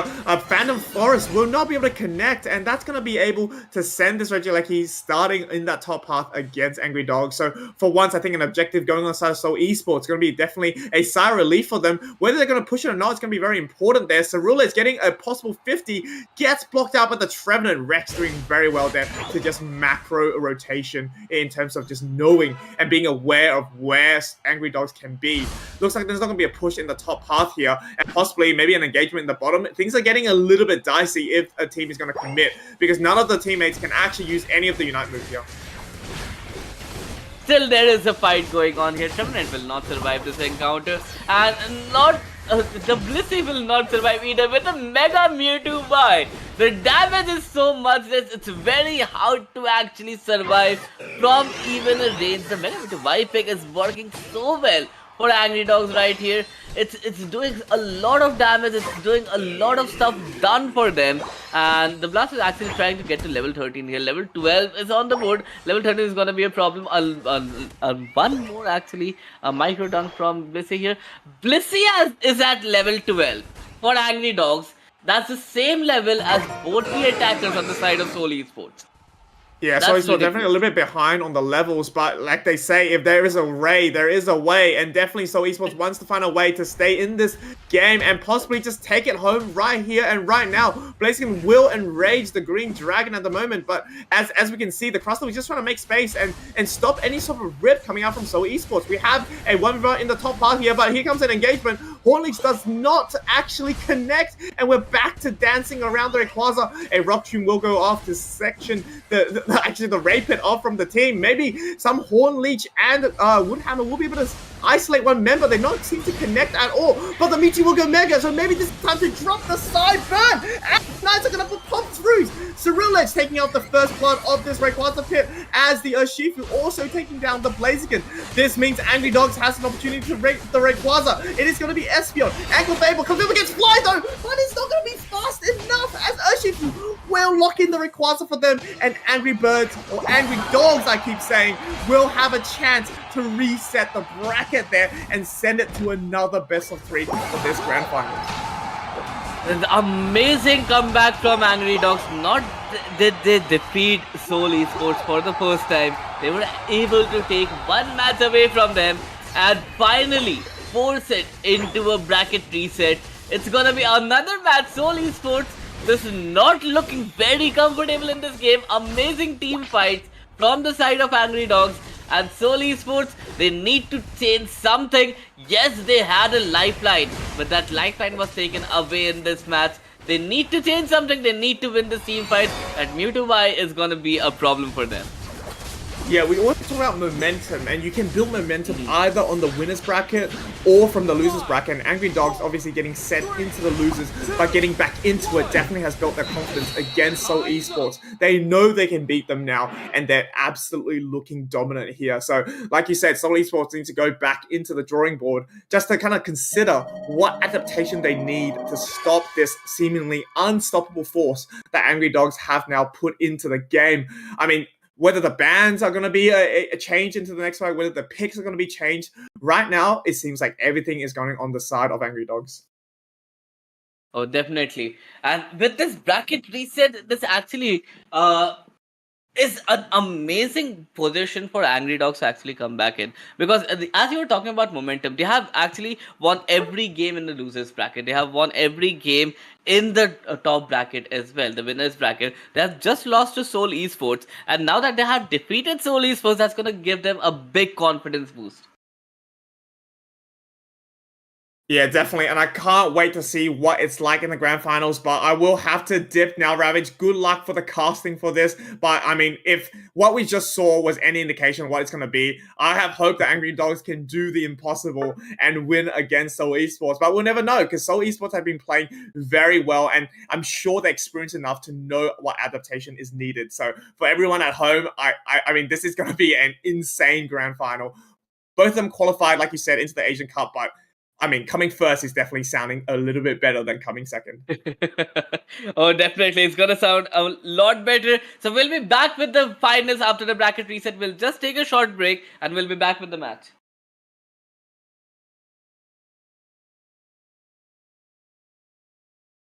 Break?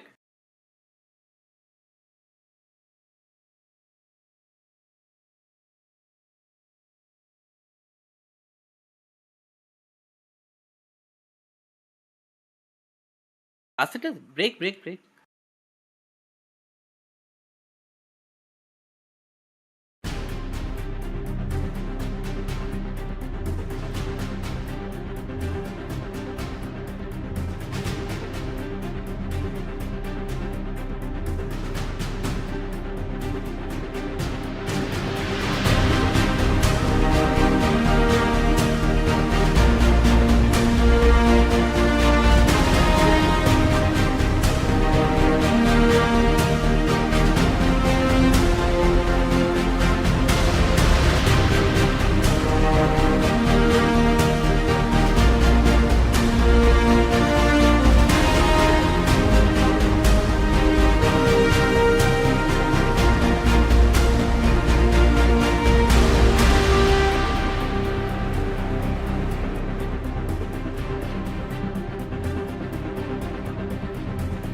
And we're back with the bracket reset here between Seoul Esports and Angry Dogs. And looking at the bracket reset, after the bracket reset, Seoul Esports has actually banned Leafeon, which has been a big problem in the tournament for a lot of teams. Mimikyu on the side of Angry Dogs, because the Mimikyu on that Snowy is a big problem for Angry Dogs themselves. Mimikyu is able to break through their defenses and take the game away from them. Ho has been banned from Seoul Esports, which is interesting because I haven't seen Angry Dogs actually play Ho in their entire run of this tournament. On the other side, Umbreon is a typical ban. You need to see Umbreon ban because Umbreon is that great of a defender. On the side of Seoul Esports, we can see All Might taking that Lapras on his side with the Choice Specs, Resident Guard, and Slick Spoon. So it's gonna be the top lane all-rounder build Lapras. It's gonna deal a lot of damage and it's gonna do a lot of frontline for them. Ayaka actually opting for the Cerulean this time with the Blissey, which is an interesting choice because all this time they have been playing Hoopa for their rotations and for everything that Hoopa does best.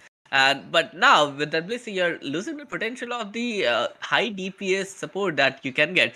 Kyurem actually not opting for Hoopa either.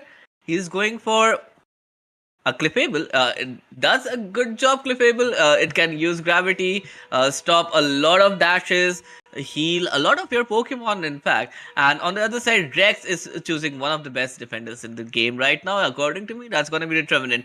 Mewtwo Y again springing into action. This Pokemon has been a menace for Seoul Esports. It's been doing so much damage. It's been putting out so much work for Angry Dogs. They're not going to let this Pokemon go. On the side of Fufasa, you can see the defender being taken for Angry Dogs as Crustle.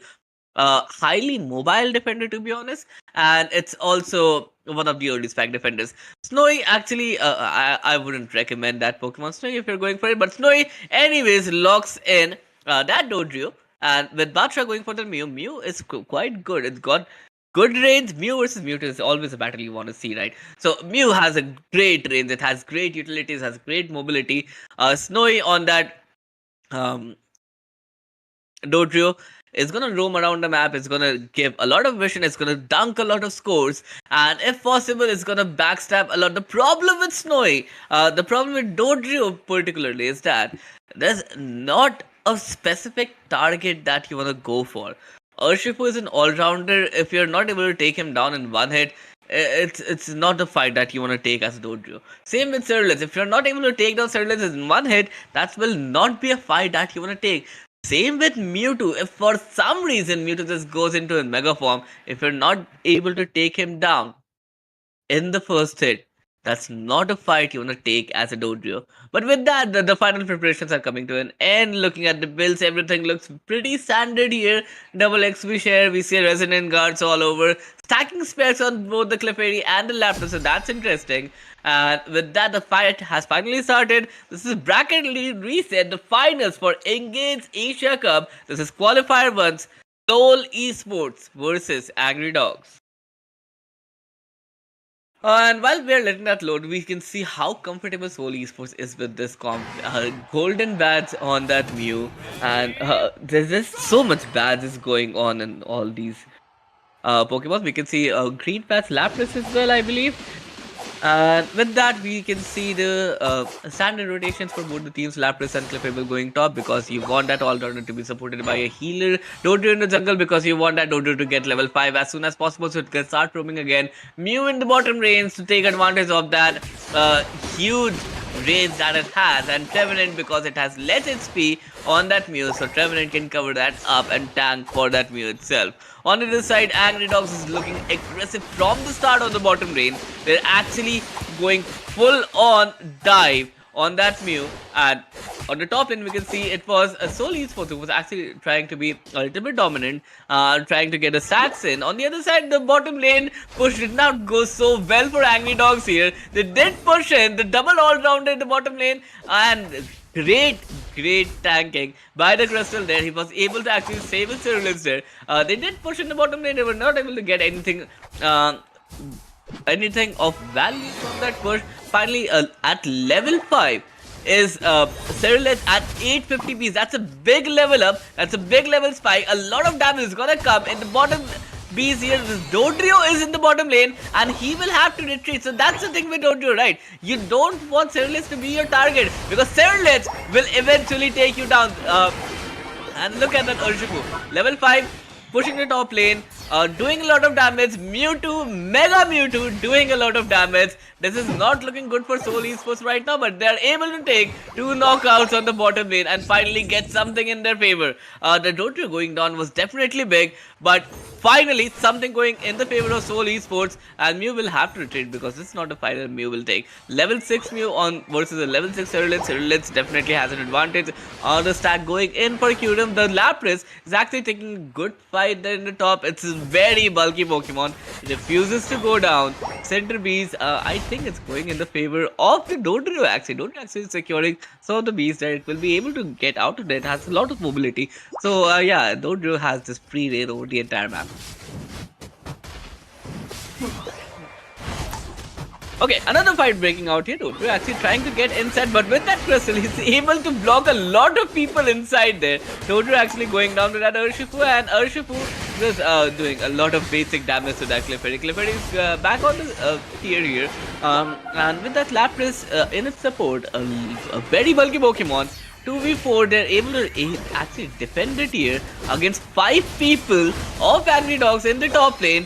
Finally, Seoul Esports rotation is finally coming in the top lane. I'm looking at that Rex. He's waiting in the bush to catch someone off guard, but he was not be able to. Actually, the rotation is now going to the bottom lane. Now that all the people of the Seoul Esports have been spotted in the top lane, they have to go back. They're actually not focusing anything on the Reggie Lecky there, but the Reggie at the bottom is their main priority. Angry Dogs is controlling the game right now, because where Angry Dogs go, Seoul Esports will have to follow, because they need that experience, they need those knockouts, they need as much experience as they can get, because in the end fight, the Ceruleans is gonna run crazy, the Urshifu is gonna run crazy, the Mewtwo is actually gonna run crazy in the end fight. It's Regia, so not the most valuable of objective, but it's an objective and it's levels, so why would you let it be? On this side, Trevenant is taking a skirmish with a lot of people. Trevenant actually unites and takes down that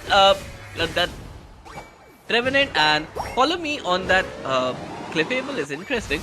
So it's not Gravity, it's gonna be follow me for that Cliffable. Lapras actually taking down that Crustle. So it's winning a fight in the top lane. That means it gets to stack up. It's stacking specs, and the team of Angry Dogs are actually going to rotate top. So Lapras will have to get out of there. He has to unite, so it's not going to be a big problem. Again, very bulky Pokemon. He doesn't fear to take fight. He doesn't have any problem of taking a few chip damage. He'll always heal back. He has Resident Guard anyway, so he'll get the guard, he'll get the shield. He'll also heal back if he's out of battle. So Lapras is sitting comfortable in the top lane there. Mewtwo, Mega Mewtwo Vi, they'll just wait for him to actually get out of his Mega Form. Now that he's out of his Mega Form, now is when the fight will start from Seoul Esports. Dodrio is the only one who doesn't have a Unite. On the other side, all 4 members of Seoul Esports have their Unite move. If there is a fight that you want to take, this is the fight you want to take, because it's 520, you'll easily get your Unite moves back. This is when you want to get all your levers, and we have a technical difficulty. We cannot see the screen.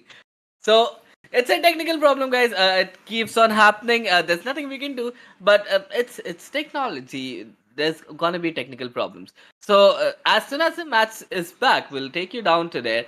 But looking at the comms here, definitely Angry Dogs have taken such an aggressive comm that it's hard for them to take down in a team fight. Mewtwo Y deals a lot of damage from a range, and when it's Mega, it's so bulky, it's so DPS focused that it's always going to be hard to take down any team. It's not going to be hard for Mega Mewtwo to take down any Pokemon on the opposing team. On the other side, you have Ceruleans, which does a lot of damage, and then you have Urshifu for that secure. Ceruleans is actually great for diving into any of the backlaners. So Ceruleans is definitely going to be a great pick for any of the Pokemons here.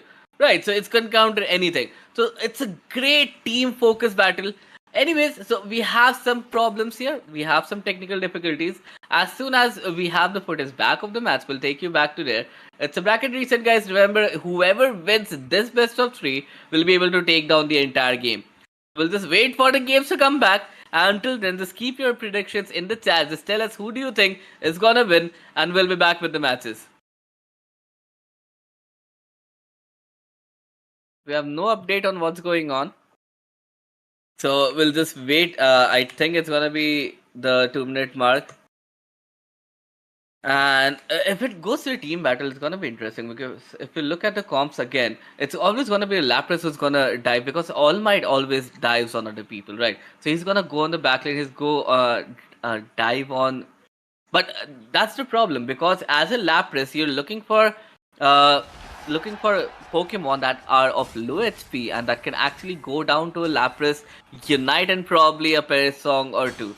But on the other side of the tournament, if you see, on the other side of the enemy team, there's nothing that can Lapras target. 3 minutes on the clock right now. Looking at the teams, Unite move used by Cliffable, I believe. Yes, Unite has been used. Mewtwo is on its Mega Form. It's dealing a lot of damage. It's going to be able to take down 3 players of Seoul Esports. Seoul Esports are actually in the lead for scores. But looking at the levels here, it's definitely going to be that Mewtwo Vi that's running away with all the levels of the game, and also that Ceruleans with level 13. Urshifu will probably also get to level 13 here. The uncontested Regieleki, anyone would love to have it.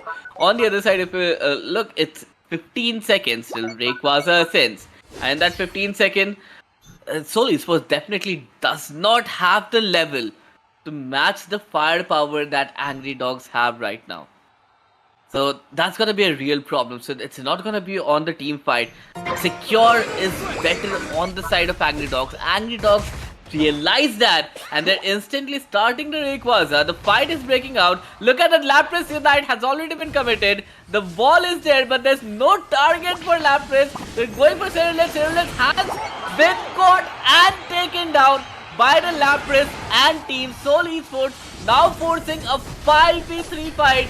Blissey was down without its Unite move. There's a lot of people remaining. Crust still doing a lot of work, putting in a lot of work.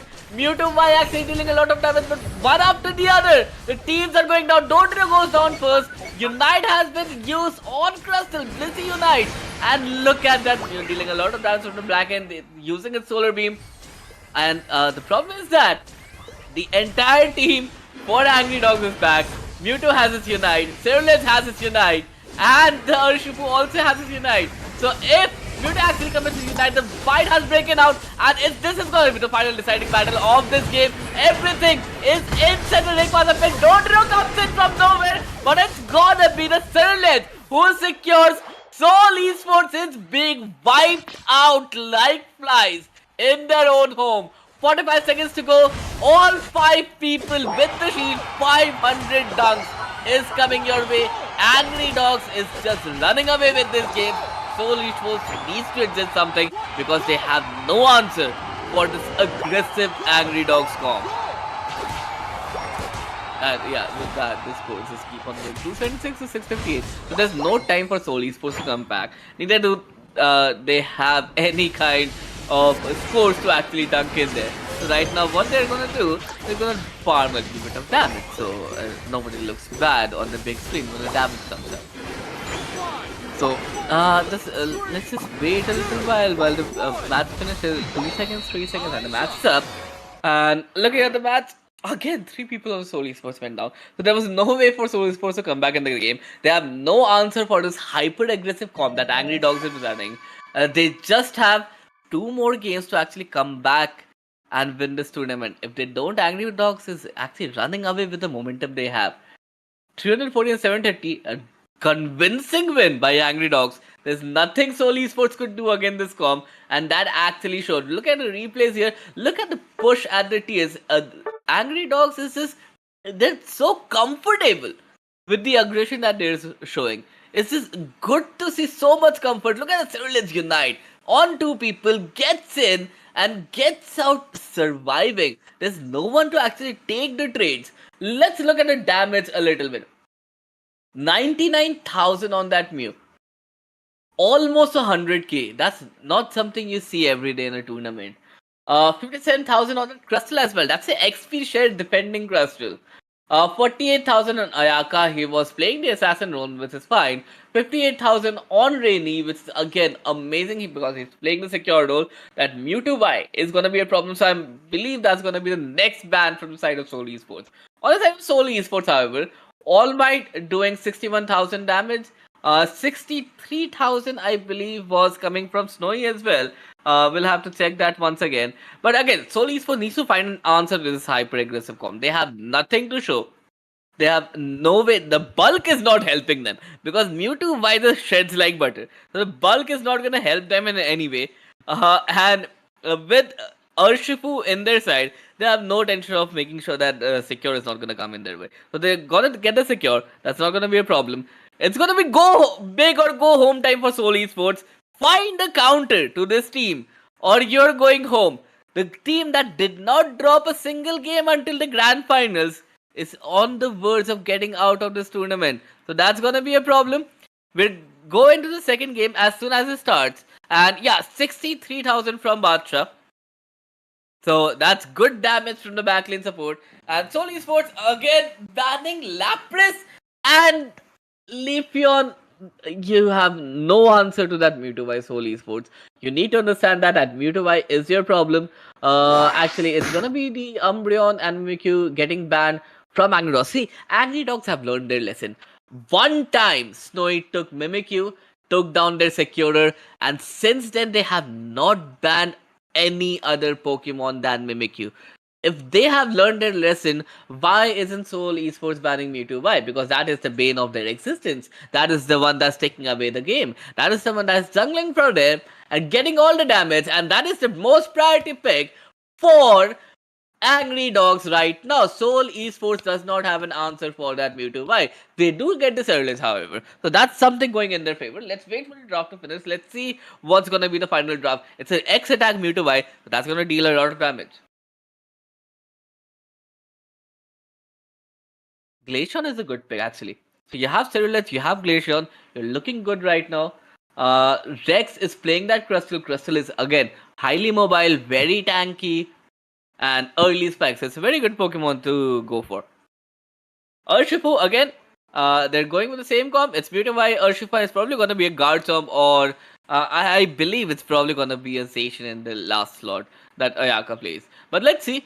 They have a Ceruleans. They see they have to counter Ceruleans. All Might actually going for that CC based all rounder, which is Buzzwole. So that's going to be interesting. As a defender, Blastoise is very tanky, and Fufasa is very good with that Blastoise too. So with that Hydro Typhoon, he can actually stun a lot of people and deal a lot of hindrance to the side of Soul Esports. And Ayaka actually going for the Dodrio. I don't understand the pick of Dodrio. Dodrio is not going to do a lot in these battles. But yes, Dodrio does have a target here in the form of that Glaceon. So if Dodrio can take down the Glaceon, his work is done. That's all Dodrio is there for. So we'll have to wait and see how the match plays out. 37 seconds for the final preparation. Looking at the builds, pretty standard all across the board. So again, it's gonna be the Mewtwo Y in the jungle, Urshifu in the top lane, Dodrio in the bottom lane against that EV. So that's gonna be a problem because he has to get that stacks up. And if the Glaceon is online early and with the Crystal by its side, that's 2 level 4 spikes. So that's gonna be a tough time for Dodrio in the bottom lane. But I'm pretty sure Dodrio is gonna be there for the invade. So we'll have to wait and see if Dodrio actually goes for the invade. None of the teams have actually invaded any of the junglers yet. So let's see what happens. Ayaka, it's go big or go home time for Seoul Esports. This is the finals after the bracket reset of INGAGE Asia Cup Qualifier 1. Seoul Esports versus Angry Dogs. This might just be the final game, guys.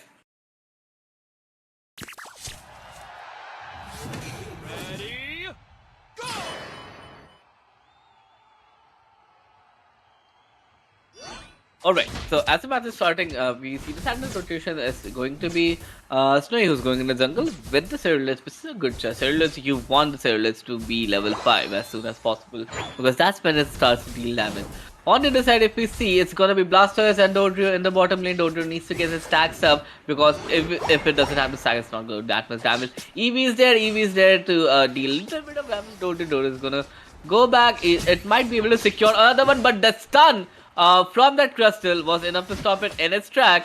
And on the top lane, it's gonna be a push, a good push on the top lane from Seoul Esports.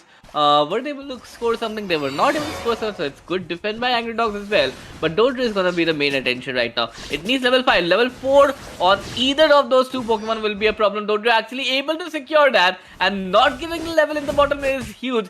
Mewtwo is finally online, and when Mewtwo is online, it's gonna wreak havoc with Mewtwo at level 5. It's able to access the Mega Form, and in that Mega Form, its DPS increases, damage increases, HP increases.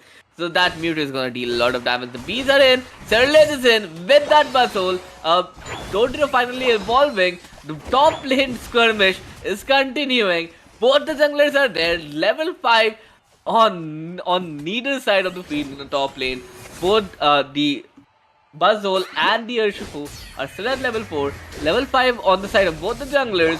And both this actually the support on the side of Angry Dog is still level 3. So that's gonna be a problem. The Bliss is still level 3. It's not level 4. Finally hitting level 4. Still a very aggressive push on the top lane from Seoul Esports. So they are sustaining it very well. No one is dying actually right now. 7 scored, down 10 by Seoul Esports. The first scores from the side of Seoul Esports as well. This build is actually looking really good right now. Level 6.5 right now. That didn't die? No, it did die. Okay, the farm finally did die, and look at the Dodrio. It's just roaming around the map. It's level 5 already. It's going level 6, and it has the mobility that it needs to roam around the entire map. Look at it. The Urshifu is actually taking a fight against that Buzzwole, and Buzzwole will have a problem because Urshifu has dealt a lot of damage. It's a Mega Mewtwo Y, and Mega Mewtwo Y is the trouble that you have been facing this entire series, Seoul Esports, and that trouble continues. 30 dunk does come in from the side of Seoul Esports as well, because if Angry Dogs was pushing the top lane, they were pushing the bottom lane. 69 to 70 score does not justify anything. 26 dunk from both the sides again. Okay, so there's nothing in terms of score that we need to see, but in terms of levels, Serlers have actually hit level 8, which is huge. But the problem is that while Urshifu on the top lane has reached level 8, that Buzzhole is still level 6. So there's no way that Buzzhole can take a fight with that Urshifu. It needs to get his level up, but then Urshifu is just gonna keep bullying the Buzzhole on the top lane. On the other side, this Crusher is, I think, some of the eggs from the Blissey, because who doesn't like eggs in the morning? On the other side, this Glaceon is finally on a good level, on level 7, gets his Unite, uses his Unite, Sirlis unites in sync. That's a good fight from Seoul Esports, taking down 2 people, but Mega Mewtwo dealing a lot of damage, deciding to actually gift it here to Seoul Esports, because on the other side, on the top end of this map, Urshifu has actually secured the Reggie and Lecky. That means they're having some pressure on the top lane while they farm up here, unlock the Unite moves. They know no one has United. Serlins, it's about to go down, and Dodrio actually it was the Urshifu who actually takes on this Serlins, but Serlins being the highest level on the team of Seoul Esports, getting the KO on the Serlins means you're giving up on a lot of experience. Blaster still needs level 9 for Unite move, so does Dodrio, but they're not that far. The Crustle might get caught here. Does miss the X-Scissor, but it's Dodrio, it's very mobile. It's always gonna go somewhere around you to dodge all your attacks. Buzzhole actually on the top lane farming as much as possible. Blaster does understand and goes to take some farm for itself. Level 10 already on the Mewtwo and Mewtwo Y. And the Mewtwo ult actually deals a lot of damage with the Blissey ult on that Dodrio. Takes 2 more down.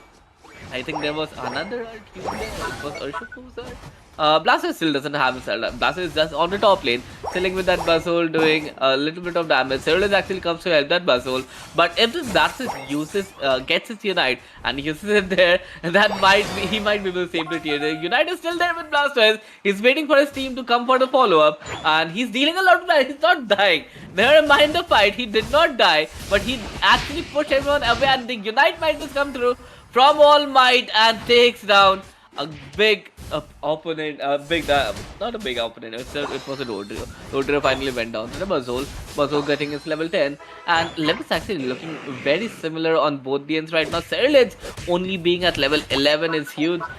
With that Q, with that Unite Q, Buzzhole actually reached level 11. Urshifu is also at level 11, taking a lot of fights, but it's not getting a lot of XP from those fights. Did get his kill on the Serlins though, so that was big. On the other side, if we look at this, look at the score setter, Reggie Steel, that's a big buff for Angry Dogs, because now that they have the attack buff, this is gonna try for the secure. He's not able to get the secure right now, but look at the HP right now. Mewtwo is in the fight. Buzzhole was actually able to secure its Mewtwo, Mega Mewtwo Y, and Mega Mewtwo Y does have its Unite, 2 Unites, 3 Unites, 4 Unites on the side of Angry Birds versus 5 on the side of Seoul Esports. This is gonna be a team fight in the top lane here with the Reggie Lecky in the favor of Seoul Esports. The Glaceon has actually already united, and I don't think anyone is going down, but it's gonna be the Blissey. Hydro Typhoon from that Blaster was able to push it away, push the Reggie Lecky away. Great surge from that Blaster. They're almost finishing up the entire squad of Seoul Esports. The Dodrio did go down to the Buzzhole, but were they able to win the battle? The answer is no. The Urshifu might be able to take down. Yes, he unites the Buzzhole, finally taking him down. The team fight again going in the favor of Angry Dogs. Seoul Esports is not able to break this hyper offensive comp that Angry Dogs is running right now. And with that, if you look at the levels are almost matched up. In fact, the Angry Dogs is in the lead for levels as well. Level 11 on that Blaster is going to deal a lot of damage. The Urshifu will be able to escape that. Level 13 on the Mewtwo, level 11 on the Blaster, 10 on the Blissey, which is okay, it's a Blissey, it doesn't need levels.